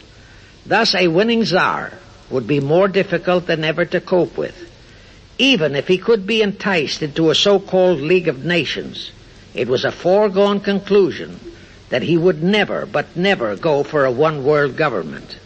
So even before the outbreak of World War I, the conspirators had a plan in the making to carry out Nathan Rothschild's vow of 1814 to destroy the Tsar and also murder all possible royal heirs to the throne. And it would have to be done before the close of the war, and the Russian Bolsheviki were to be their instruments in this particular plot. From the turn of the century, the chiefs of the Bolsheviki were Nikolai Lenin, Leon Trotsky, and later Joseph Stalin. Of course, those were not their true family names. Prior to the outbreak of the war, Lenin headquartered in Paris. After the outbreak, Switzerland became his haven. Trotsky's headquarters were on the Lower East Side in New York, largely the habitat of Russian Jewish refugees. Both Lenin and Trotsky were similarly bewhiskered and unkempt. In those days, that was the badge of Bolshevism. Both lived well, yet neither had a regular occupation. Neither had any visible means of support, yet both always had plenty of money. All those mysteries were solved in 1917. Right from the outset of the war, strange and mysterious goings-on were taking place in New York. Night after night, Trotsky darted furtively in and out of Jacob Schiff's palatial mansion. And in the dead of those same nights, there were gatherings of hoodlums of New York's Lower East Side, all of them Russian refugees, at Trotsky's headquarters, and all were going through some mysterious sort of training process. But it was all shrouded in mystery. Nobody talked, although it did leak out that Schiff was financing all of Trotsky's activities. Then suddenly Trotsky vanished. So did approximately 300 of his trained hoodlums. Actually, they were on the high seas in a Schiff-chartered ship bound for a rendezvous with Lenin and his gang in Switzerland. And on that ship was $20 million in gold. The $20 million Schiff provided to finance the Bolsheviki takeover of Russia. In anticipation of Trotsky's arrival, Lenin prepared to throw a party in his Switzerland hideaway. Men of the very highest places in the world were to be guests at that party. Among them were the mysterious Colonel Edward Mandel House, Woodrow Wilson's mentor and palsy-walsy, and more important, Schiff's special and confidential messenger. Another of the expectant guests was Warburg of the Warburg banking clan in Germany, who were financing the Kaiser, and whom the Kaiser had rewarded by making him chief of the secret police of Germany. In addition, there were the Rothschilds of London and Paris, also Litvinov, Kaganovich, Stalin, who was then head of a train and bank-robbing gang of bandits. He was known as the Jesse James of the Urals. And here I must remind that England and France were then long in war with Germany, and that on February 3, 1917, Wilson had broken off all diplomatic relations with Germany. Therefore, Warburg, Colonel House, the Rothschild, and all those others were enemies. But of course, Switzerland was neutral ground where enemies could meet and be friends, especially if they had some scheme in common. That Lenin party was very nearly wrecked by an unforeseen incident. The Schiff-chartered ship on its way to Switzerland was intercepted and taken into custody by a British warship. But Schiff quickly rushed orders to Wilson to order the British to release the ship intact with the Trotsky hoodlums and the gold. Wilson obeyed. He warned the British that if they refused to release the ship, the United States would not enter the war in April as he had faithfully promised a year earlier. The British heeded the warning. Trotsky arrived in Switzerland, and the Lenin party went off as scheduled. But they still faced what ordinarily would have been the insurmountable obstacle of getting the Lenin-Trotsky band of terrorists across the border into Russia. Well, that's where Brother Warburg, chief of the German secret police, came in. He loaded all those thugs into sealed freight cars and made all the necessary arrangement for their secret entry into Russia. The rest is history. The revolution in Russia took place, and all members of the royal Romanov family were murdered. Now, my chief objective is to establish beyond even a remote doubt that communism, so-called, is an integral part of the Illuminati's great conspiracy for the enslavement of the entire world. That communism, so-called, is merely their weapon and bogeyman word to terrify the peoples of the whole world, and that the conquest of Russia and the creation of communism was in great part organized by Schiff and the other international bankers right in our own city of New York. A fantastic story? Yes. Some might even refuse to believe it. Well, for the benefit of any doubting Thomas, I will prove it by reminding that just a few years ago, Charlie Knickerbocker, a Hearst newspaper columnist, published an interview with John Schiff, grandson of Jacob, in which young Schiff confirmed the entire story and named the figure old Jacob contributed, $20 million. If anybody still has even a remote doubt that the entire menace of communism was created by the masterminds of the great conspiracy right in our own city of New York, I will cite the following historical fact. All records show that when Lenin and Trotsky engineered the capture of Russia, they operated as heads of the Bolsheviki party. Now, Bolshevism is a purely Russian word. The masterminds realized that Bolshevism could never be sold as an ideology to any but the Russian people. So in April 1918, Jacob Schiff dispatched Colonel House to Moscow with orders to Lenin, Trotsky, and Stalin to change the name of their regime to the Communist Party and to adopt the Karl Marx Manifesto as the constitution of the Communist Party. Lenin, Trotsky, and Stalin obeyed. And that year of 1918 was when the Communist Party and the menace of communism came into being. All this is confirmed in Webster's Collegiate Dictionary, 5th edition. In short, communism was created by the capitalists. Thus, until November 11, 1918, the entire fiendish plan of the conspirators worked perfectly. All the great nations, including the United States, were war-weary, devastated, mourning their dead. Peace was the great universal desire. Thus, when it was proposed by Wilson to set up a League of Nations to ensure peace, all the great nations, with no Russian Tsar to stand in their way, jumped on that bandwagon without even stopping to read the fine print in that insurance policy. That is, all but one, the United States, the very one that Schiff and his co-conspirators least expected would balk. And that was their one fatal mistake in that early plot. You see, when Schiff planted Woodrow Wilson in the White House, the conspirators assumed that they had the United States in the proverbial bag. Wilson had been perfectly built up as a great humanitarian. He supposedly became established as a God-man with the American people. There was every reason for the conspirators to have believed that he would easily hornswoggle Congress into buying the League of Nations sight unseen, exactly as the Congress of 1945 bought the United Nations sight unseen. But there was one man in the Senate in 1918 who saw through that scheme just as the Russian Tsar did in 1814. He was a man of great political stature, almost as great as that of Teddy Roosevelt, and fully as astute. He was highly respected and trusted by all members of both houses of Congress and by the American people. The name of that great and patriotic American was Henry Cabot Lodge, not the phony of today who called himself Henry Cabot Lodge Jr. until he was exposed.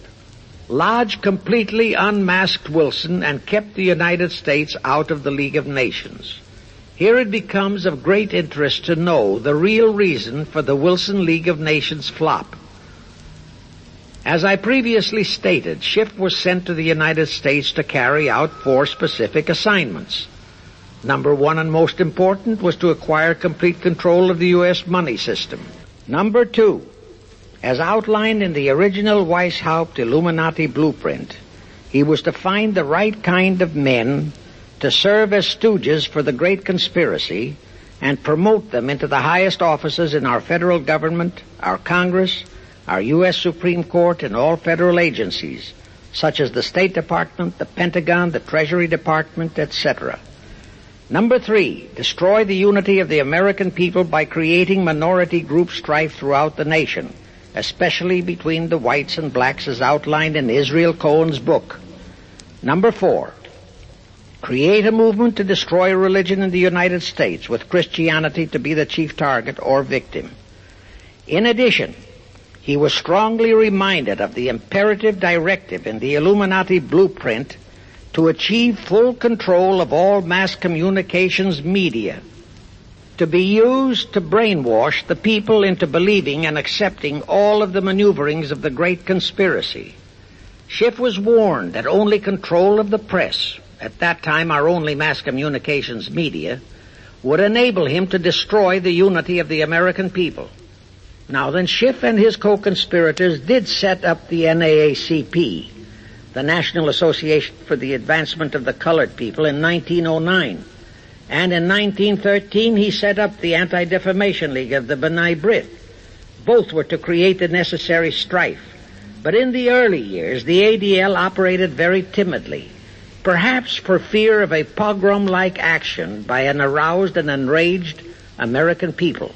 And the NAACP was practically dormant because its white leadership didn't realize that they would have to develop firebrand Negro leaders, such as Martin Lucifer King, for one, to spark the then completely satisfied and contented mass of Negroes.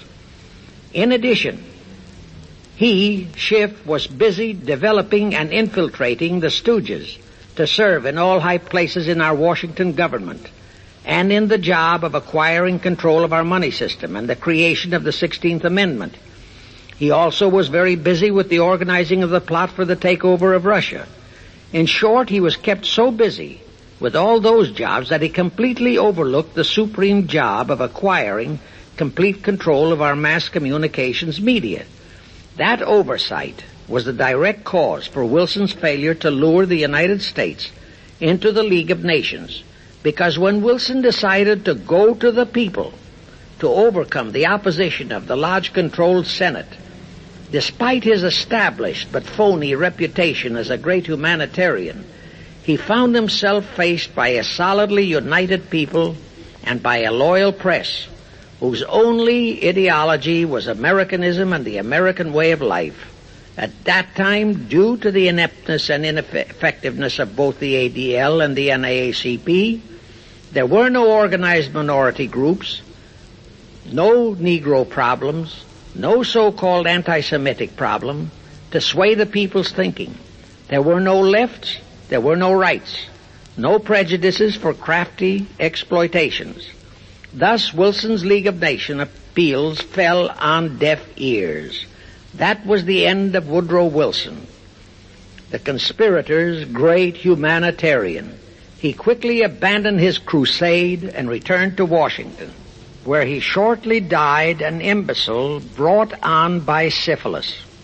And that was the end of the League of Nations as a corridor into one world government. Of course, that debacle was a terrible disappointment to the masterminds of the Illuminati conspiracy. But they were not discouraged. As I have previously stressed, this enemy never quits. They simply decided to reorganize and try from scratch again. By this time, Schiff was very old and slow. He knew it. He knew that the conspiracy needed a new, younger, and more active generalship. So on his orders, Colonel House and Bernard Baruch organized and set up what they called the Council on Foreign Relations, the new name under which the Illuminati would continue to function in the United States.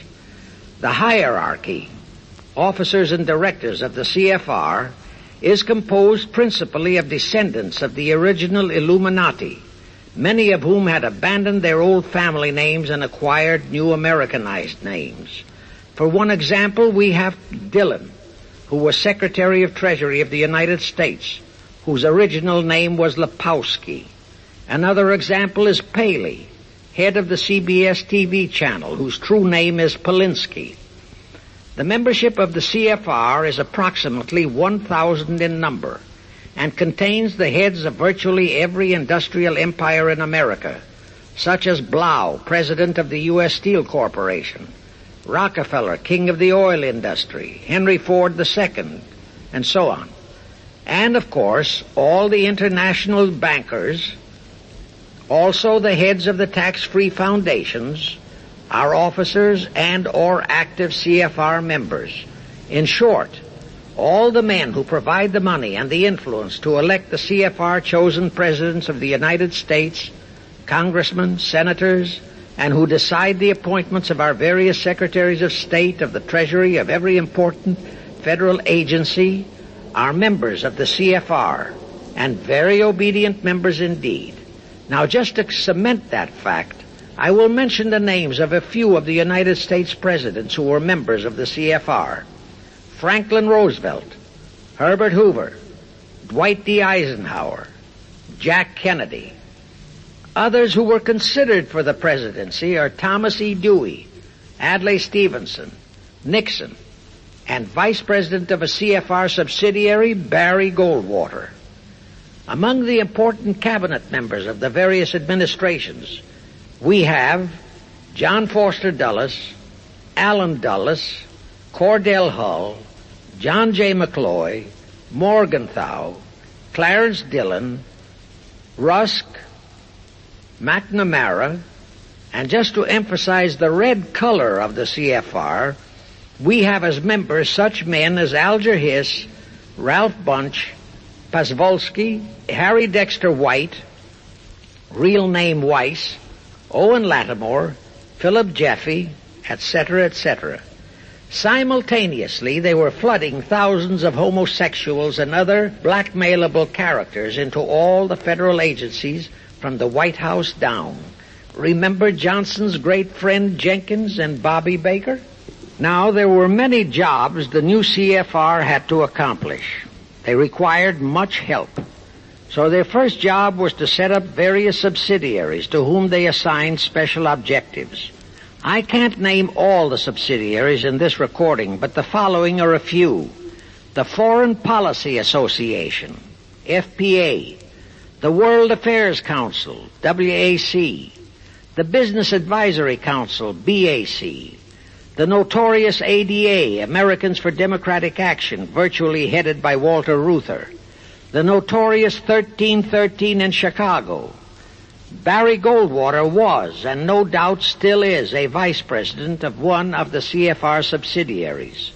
In addition, the CFR set up special committees in every state in the Union, to whom they assigned the various local state operations.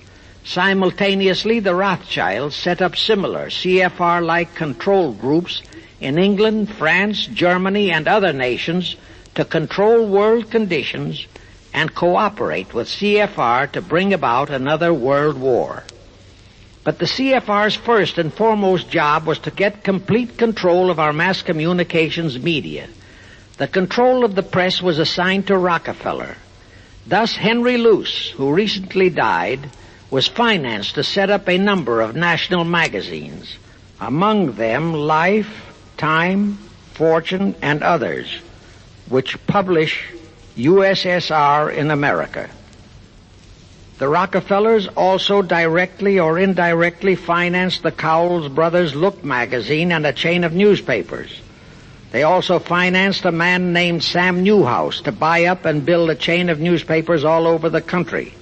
And the late Eugene Meyer, one of the founders of CFR, bought the Washington Post, Newsweek, the weekly magazine, and other publications.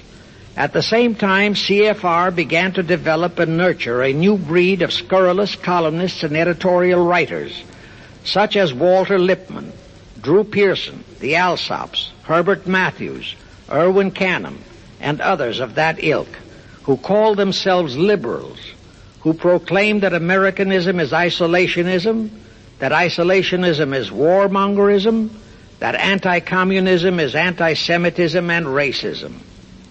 All that took time, of course, but today our entire press, except for some local small-town papers and weeklies published by patriotic organizations, is completely controlled by CFR stooges, and thus they finally succeeded in breaking us up into a nation of quarreling, wrangling, squabbling, hating factions. Now, if you still wonder about the slanted news and outright lies you read in your paper, you have the answer. To the Lehmans, Goldman Sachs, Kuhn Loeb, and the Warburgs, the CFR assigned the job of getting control of the motion picture industry, Hollywood, radio and television, and believe you me, they succeeded. If you still wonder about the strange propaganda broadcasts by the Ed Murrows, Chet Huntley, Howard K. Smith, Eric Severide, Drew Pearson, and others of that ilk, you have the answer. If you wonder about all the smut, sex, pornography, and mixed marriage films you see in your movie theater and on your TV set, all of which is demoralizing our youth, you have the answer. The whole story of the CFR conspiracy takeover of our mass communications media is far too long to include in this recording, but you can find it in the News Bulletin number 125, entitled How to Get the Reds Out of Communications Media. It was published and brought up to date by the Cinema Educational Guild. It tells in detail how the press, the movies, TV, and radio have been, and still are, used to brainwash the people, to demoralize our youth, and they have been and still are encouraging and creating sympathy for the rioting Negro civil rights lawlessness.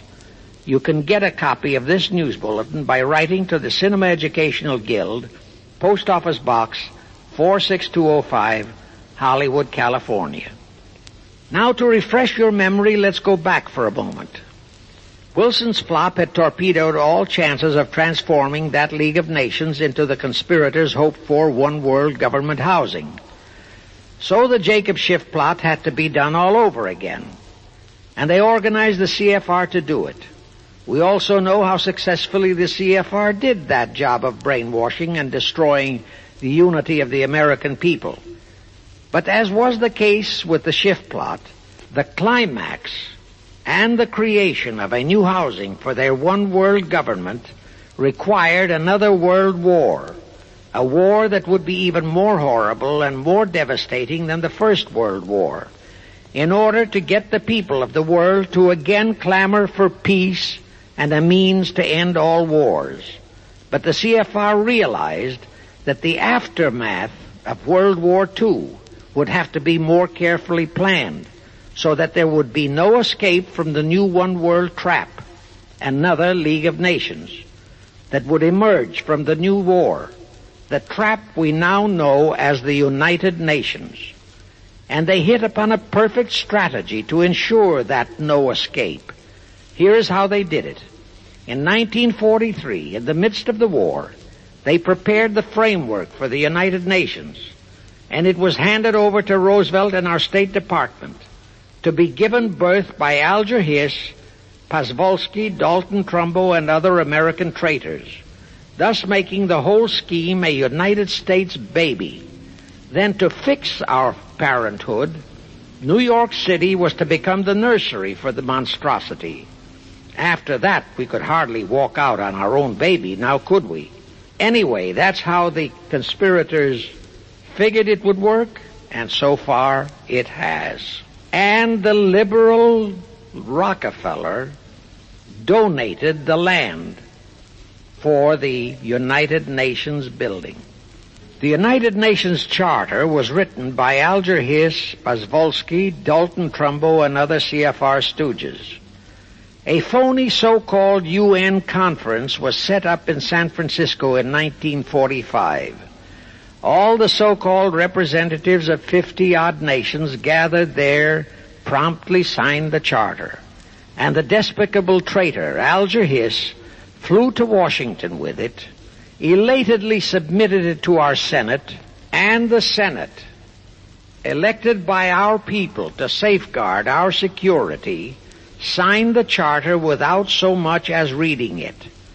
The question is, how many of our senators were even then traitorous stooges of the CFR? Anyway, it was thus that the people accepted the United Nations as a holy of holies, and enabled traitor Earl Warren to virtually destroy our Constitution by basing all his traitorous decisions on the UN Charter, thus making that charter virtually our law of the land. However, for all the dirty work that had to be done to solidify the UN, the new housing of the one world plot, they still required the aid of our leaders in Washington. So now I will emphasize the fiendish cleverness of the CFR masterminds. To the vast majority of the American people, our foreign policy for many years has been a complete enigma. Most of us simply can't understand why this great nation is seemingly floundering so helplessly in the art of diplomacy. We can't understand why our leaders are seemingly so confused and bewildered in all their dealings with Moscow, France, and other nations, and with the UN. We always hear them proclaiming that in view of our overwhelming economic and military superiority, we must always lead from strength. Yet at all the summit meetings and conferences, they cringe and stammer and stutter, and so to speak, come out with their tails between their hind legs. We can't understand the foreign aid to Tito, an avowed enemy, to Poland, an avowed enemy, to all the avowed communist nations. We can't understand why the expenditure of hundreds of billions of dollars has failed to slow down, let alone stop, the march of communism. We are perplexed by the seeming ineptness of the State Department, the Defense Department, the CIA, the USIA, of all our federal agencies. Again and again and again we have been startled, shocked, bewildered, and horrified by their mistakes in Berlin, in Korea, in Laos, in Katanga, in Cuba, in Vietnam. Mistakes that always favor the enemy, never the United States. Under the law of averages, they should have made at least one or two mistakes in our favor, but they never did. What's the answer? The answer is the CFR and the parts played by their subsidiaries and stooges in Washington. Thus we know that complete control of our foreign relation policy is the key to the success of the entire Illuminati One World plot. Here is the further proof. Earlier I fully established that Schiff and his gang had financed the Lenin-Trotsky-Stalin takeover of Russia and fashioned its communist regime into becoming their chief instrument to keep the world in turmoil and to finally terrorize all of us into seeking peace in a UN One World government. But the conspirators knew that the Moscow gang could not become such an instrument until and unless the whole world would accept the communist regime as the legitimate, de jure government of Russia. Only one thing could accomplish that: recognition by the United States. The conspirators figured that the whole world would follow our lead, and that's when the Wilson flop very nearly wrecked the entire plot. Throughout the following 3 Republican administrations, the CFR pulled every trick in their bag to induce Harding, Coolidge, and Hoover to grant that recognition, but all 3 refused. As a result, in the late 1920s, the Stalin regime was in dire straits. Despite all purges and secret police controls, the Russian people were growing more and more restive. It is a matter of record, admitted by Litvinov, that during 1931 and 1932, Stalin and his whole gang were always packed and ready for instant flight. Then in November 1932, the conspirators achieved their greatest coup. They landed Franklin Roosevelt in the White House. Crafty, unscrupulous, utterly without conscience, that charlatan traitor turned the trick for them. Without even asking consent of Congress, he unlawfully proclaimed recognition for the Stalin regime. That did it. And exactly as the conspirators figured, the whole world did follow our lead. Automatically, that squelched the previously growing resistance movement of the Russian people. That automatically launched the greatest menace the civilized world has ever known. The rest is too well known to need repeating. We know how Roosevelt and his traitorous State Department kept building up the communist menace right here in our own country, and thus throughout the world. We know how he perpetrated that Pearl Harbor atrocity for his excuse to hurl us into World War II. We know all about his secret meetings with Stalin at Yalta and how he, with Eisenhower's help, delivered the Balkans and Berlin to Moscow. And last, but by no means least, we know that 20th century Benedict Arnold not only dragged us into that new corridor, the United Nations, into one world government, but actually schemed all the arrangements to plant it within our country. In short, the day that Roosevelt entered the White House, the CFR conspirators regained full control of our foreign relations machinery and firmly established the United Nations as the housing for the Illuminati One World government. I wish to stress one other very vital point. That Wilson League of Nations flop brought Schiff and his gang to the realization that control of just the Democratic Party was not enough. True, they could create a crisis during the Republican administration, as they did in 1929 with their Federal Reserve manufactured crash and depression, which would bring another Democrat stooge back into the White House. But they realized that a 4-year disruption in their control of our foreign relation policies could play havoc with the progress of their conspiracy. It could even break up their entire strategy, as it almost did before Roosevelt saved it with his recognition of the Stalin regime. Thereupon, after that Wilson debacle, they began to formulate plans to achieve control of both of our national parties. But that posed a problem for them. Manpower, stooges in the Republican Party, also added manpower for the Democratic Party, because control of just the man in the White House would not be enough. They'd have to provide that man with trained stooges for his entire cabinet, men to head the State Department, the Treasury Department, the Pentagon, the CIA, the USIA, etc. In short, every member of the various cabinets would have to be a chosen tool of the CFR such as Rusk and McNamara. Also all undersecretaries and assistant secretaries. That would give the conspirators absolute control of all our policies, both domestic and, most important, foreign. That course of action would require a reserve pool of trained stooges, instantaneously ready for administrative changes and for all other exigencies.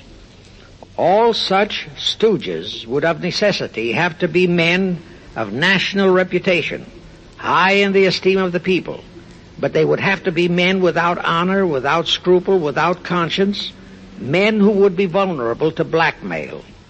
It is needless for me to stress how well the CFR succeeded. The immortal Joe McCarthy fully revealed that there are thousands of such security risks in all federal agencies. Scott McCloud unmasked thousands more, and you know the price Otepka has had to pay and is still paying for his expositions before a Senate committee of the traitors in the State Department.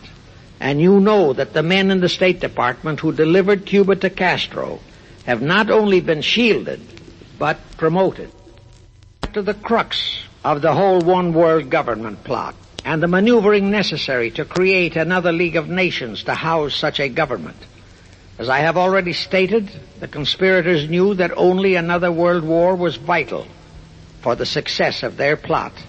It would have to be such a horrifying world war that the peoples of the world would cry out for the creation of some kind of a world organization that could assure everlasting peace. But how could such a war be brought about? All the European nations were at peace. None had any quarrels with their neighboring nations.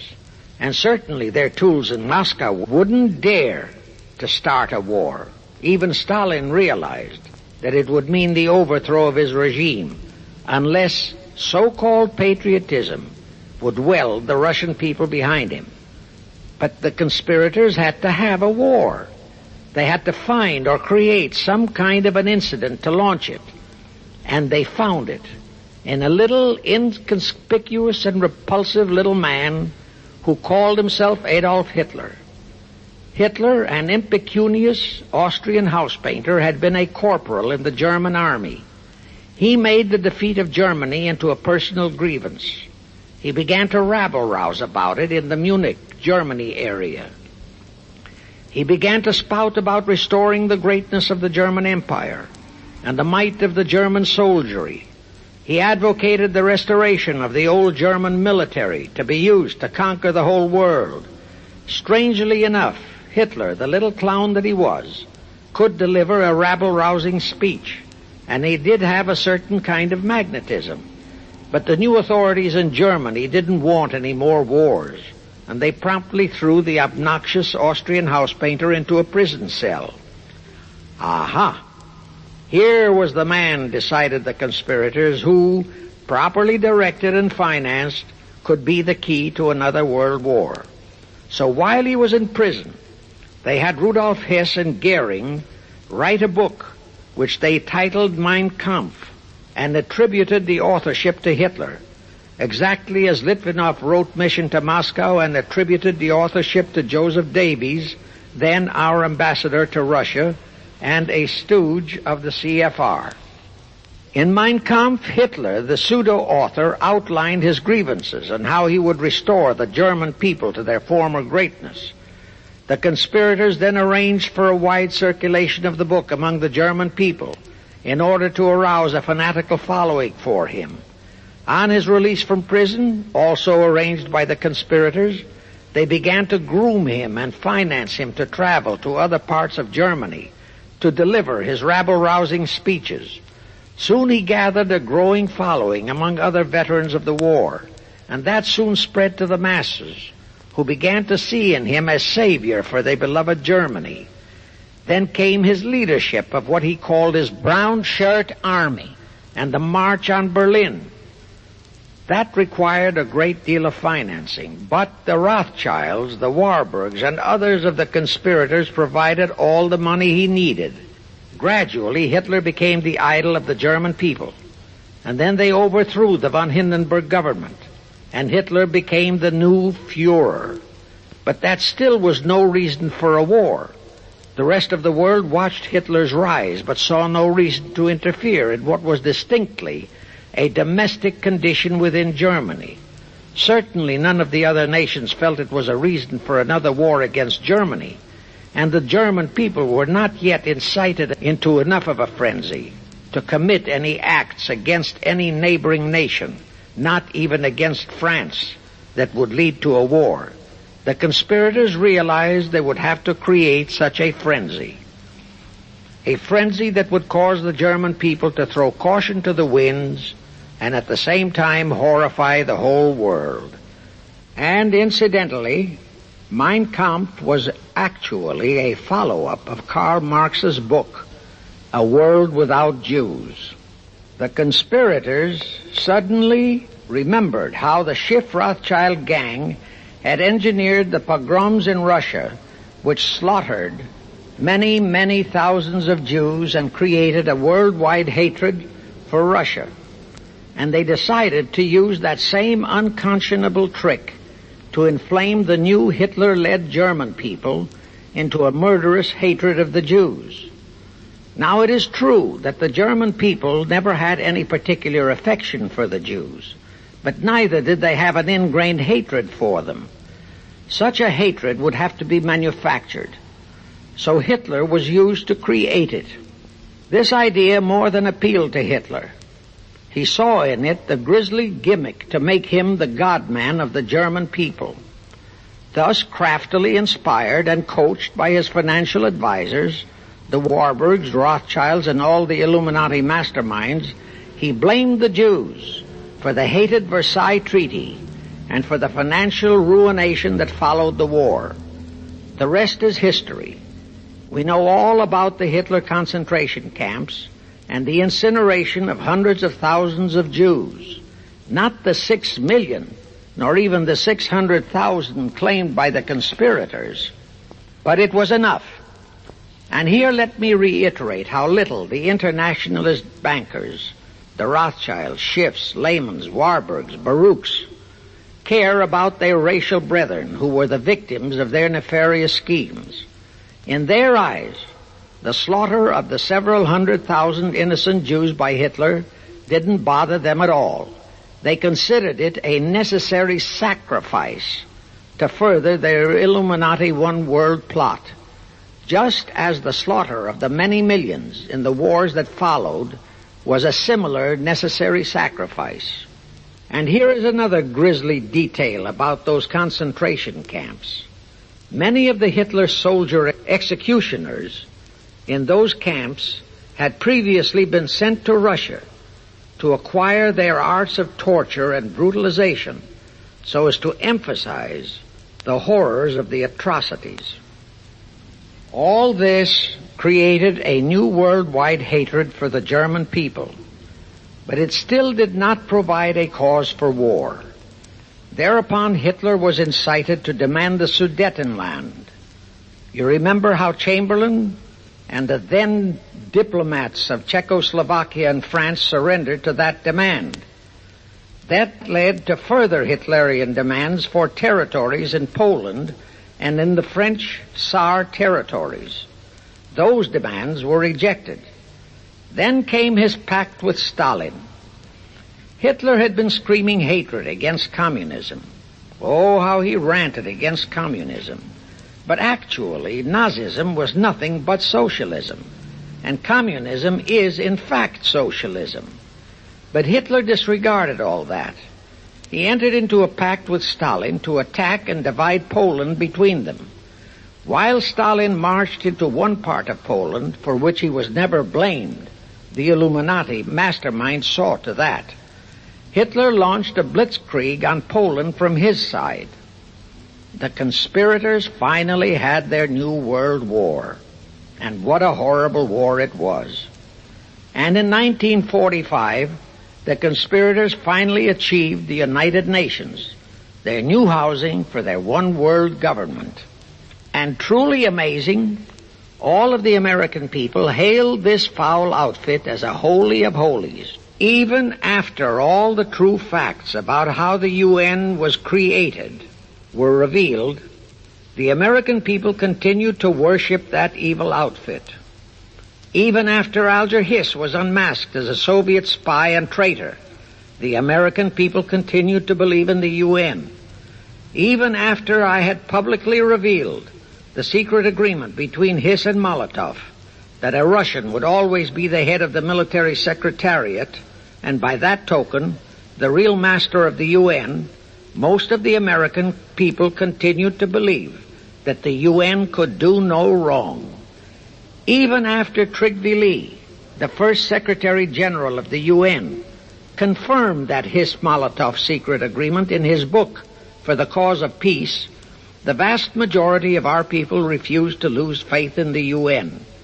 Even after the truth about the Korean War was revealed, how the Russian General Vasiliev, head of that UN military secretariat, was given a leave of absence by the UN so that he could take command of the North Koreans and Red Chinese who were fighting the so-called UN police action under our own General MacArthur, who by orders of the UN was fired by the pusillanimous Truman in order to prevent his winning that war, our people still believed in the UN. Despite our 150,000 sons who were murdered and maimed in that war, the people continued to regard the UN as a sure means for peace. Even after it was revealed in 1951 that the UN, using our own American soldiers under UN command and the UN flag, in collusion with our traitorous State Department and the Pentagon, had been invading many small cities in California and Texas in order to perfect their plan for the complete takeover of our country, most of our people brushed it off and continued their belief that the UN is a holy of holies. Do you know that the UN Charter was written by traitor Alger Hiss, Molotov, and Wyszynski? That Hiss and Molotov had made that secret agreement that the military chief of the UN was always to be a Russian appointed by Moscow? Do you know that at their secret meetings at Yalta, Roosevelt and Stalin, at the behest of the Illuminati, operating as the CFR, decided that the UN must be placed on American soil? Do you know that most of the UN Charter was copied intact, word for word, from the Marx Manifesto and Russia's so-called Constitution? Do you know that the only two senators who voted against the UN so-called treaty were the only two senators who had read it? Do you know that since the UN was founded, communist enslavement has grown from 250 million to 1 billion?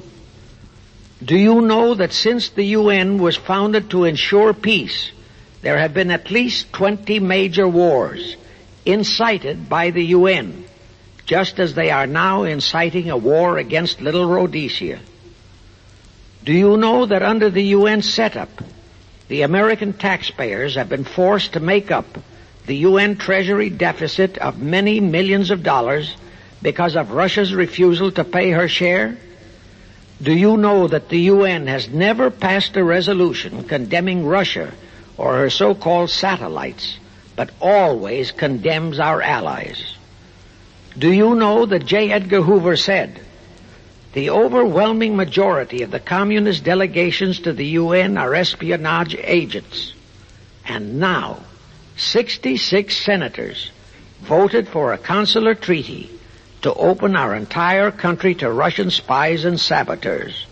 Do you know that the UN helps Russia's conquest of the world by preventing the free world from taking any action whatsoever except to debate each new aggression in the UN General Assembly?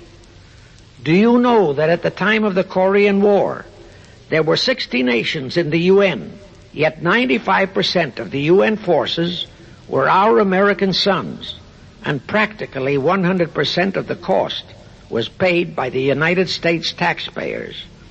And surely you know that the UN policy during the Korean War was to prevent us from winning that war. Do you know that all the battle plans of General MacArthur had to go first to the UN to be relayed to Vasiliev, commander of the North Koreans and Red Chinese, and that any future wars fought by our sons under the UN flag would have to be fought under the control of the UN Security Council. Do you know that the UN has never done anything about the 80,000 Russian Mongolian troops that occupy Hungary? Where was the UN when the Hungarian freedom fighters were slaughtered by the Russians? Do you know that the UN and its peace army turned the Congo over to the communists? Do you know that the UN's own so-called peace force was used to crush, rape, and kill the white anti-communists in Katanga? Do you know that the UN stood by and did nothing while Red China invaded Laos and Vietnam? That it did nothing while Nehru invaded Goa and other Portuguese territories? Do you know that the UN was directly responsible for aiding Castro?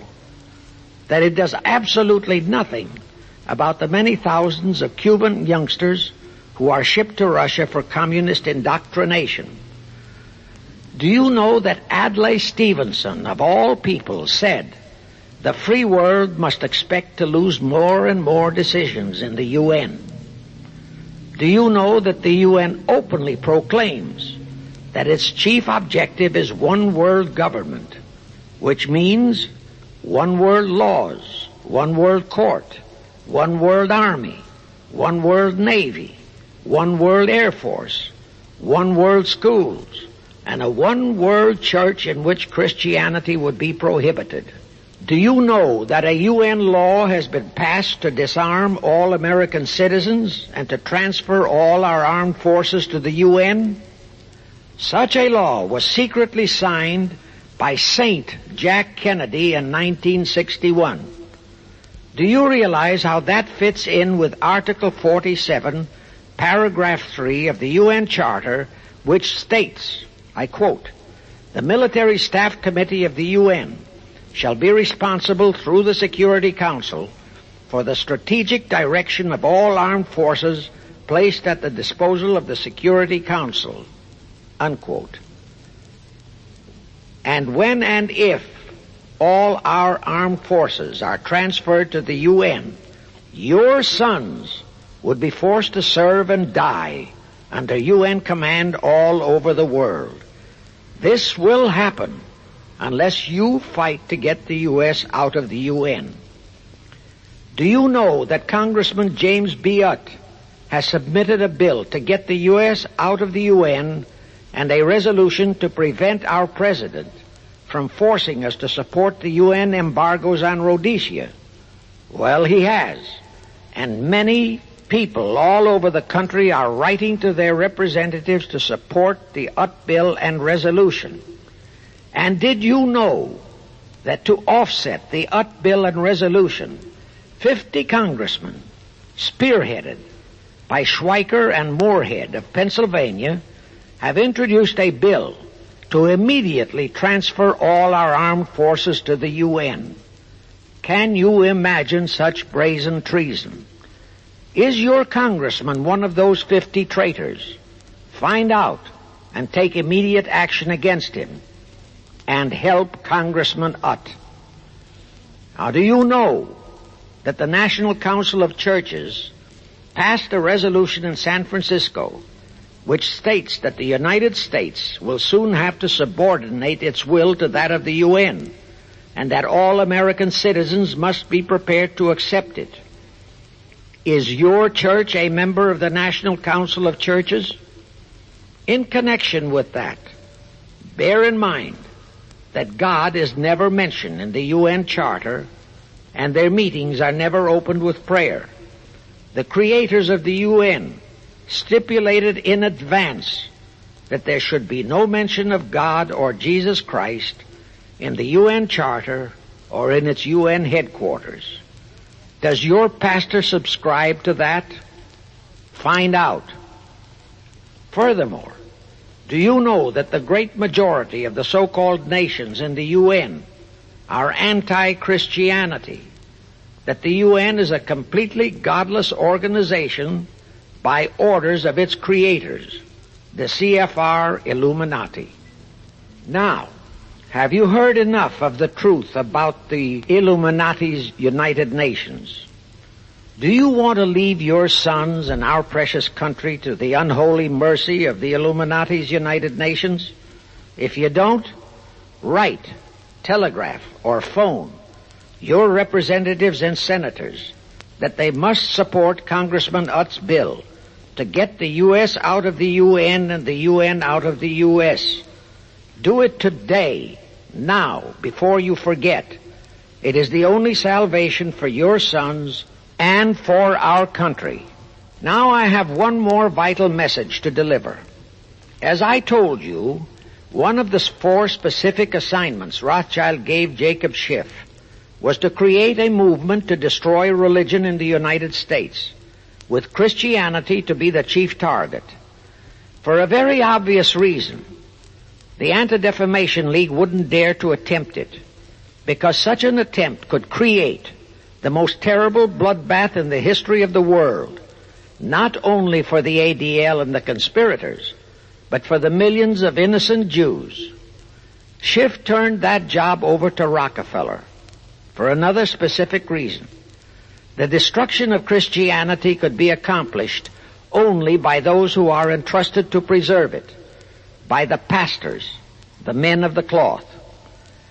As a starter, John D. Rockefeller picked up a young so-called Christian minister by the name of Dr. Harry F. Ward, Reverend Ward, if you please. At that time, he was teaching religion at the Union Theological Seminary. Rockefeller found a very willing Judas in this reverend. Thereupon, in 1907, he financed him to set up the Methodist Foundation of Social Service. And Ward's job was to teach bright young men to become so-called ministers of Christ and to place them as pastors of churches. While teaching them to become ministers, the Reverend Ward also taught them how to very subtly and craftily preach to their congregations that the entire story of Christ is a myth, to cast doubts on the divinity of Christ, to cast doubts about the Virgin Mary. In short, to cast doubts on Christianity as a whole.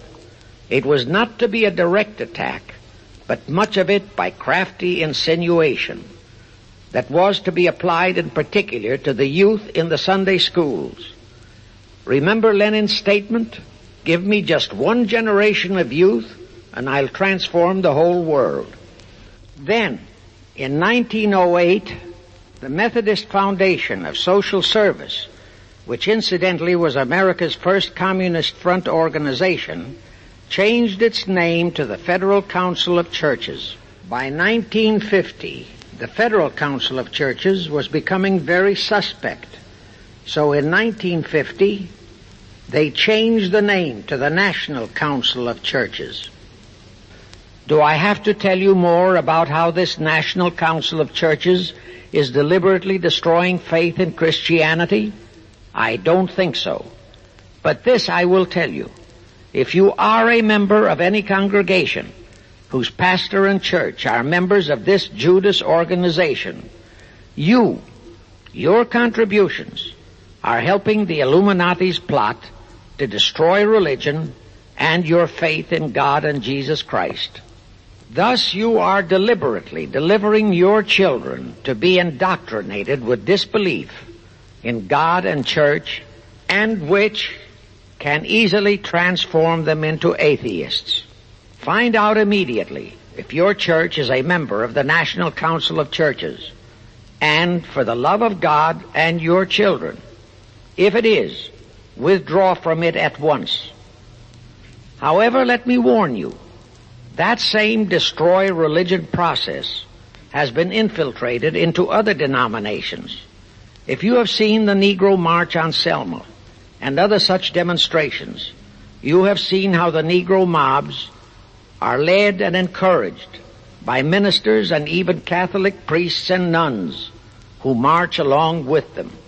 As a matter of fact, the Mormon Church is about the only one I know of that is clean of that kind of Judas infiltration.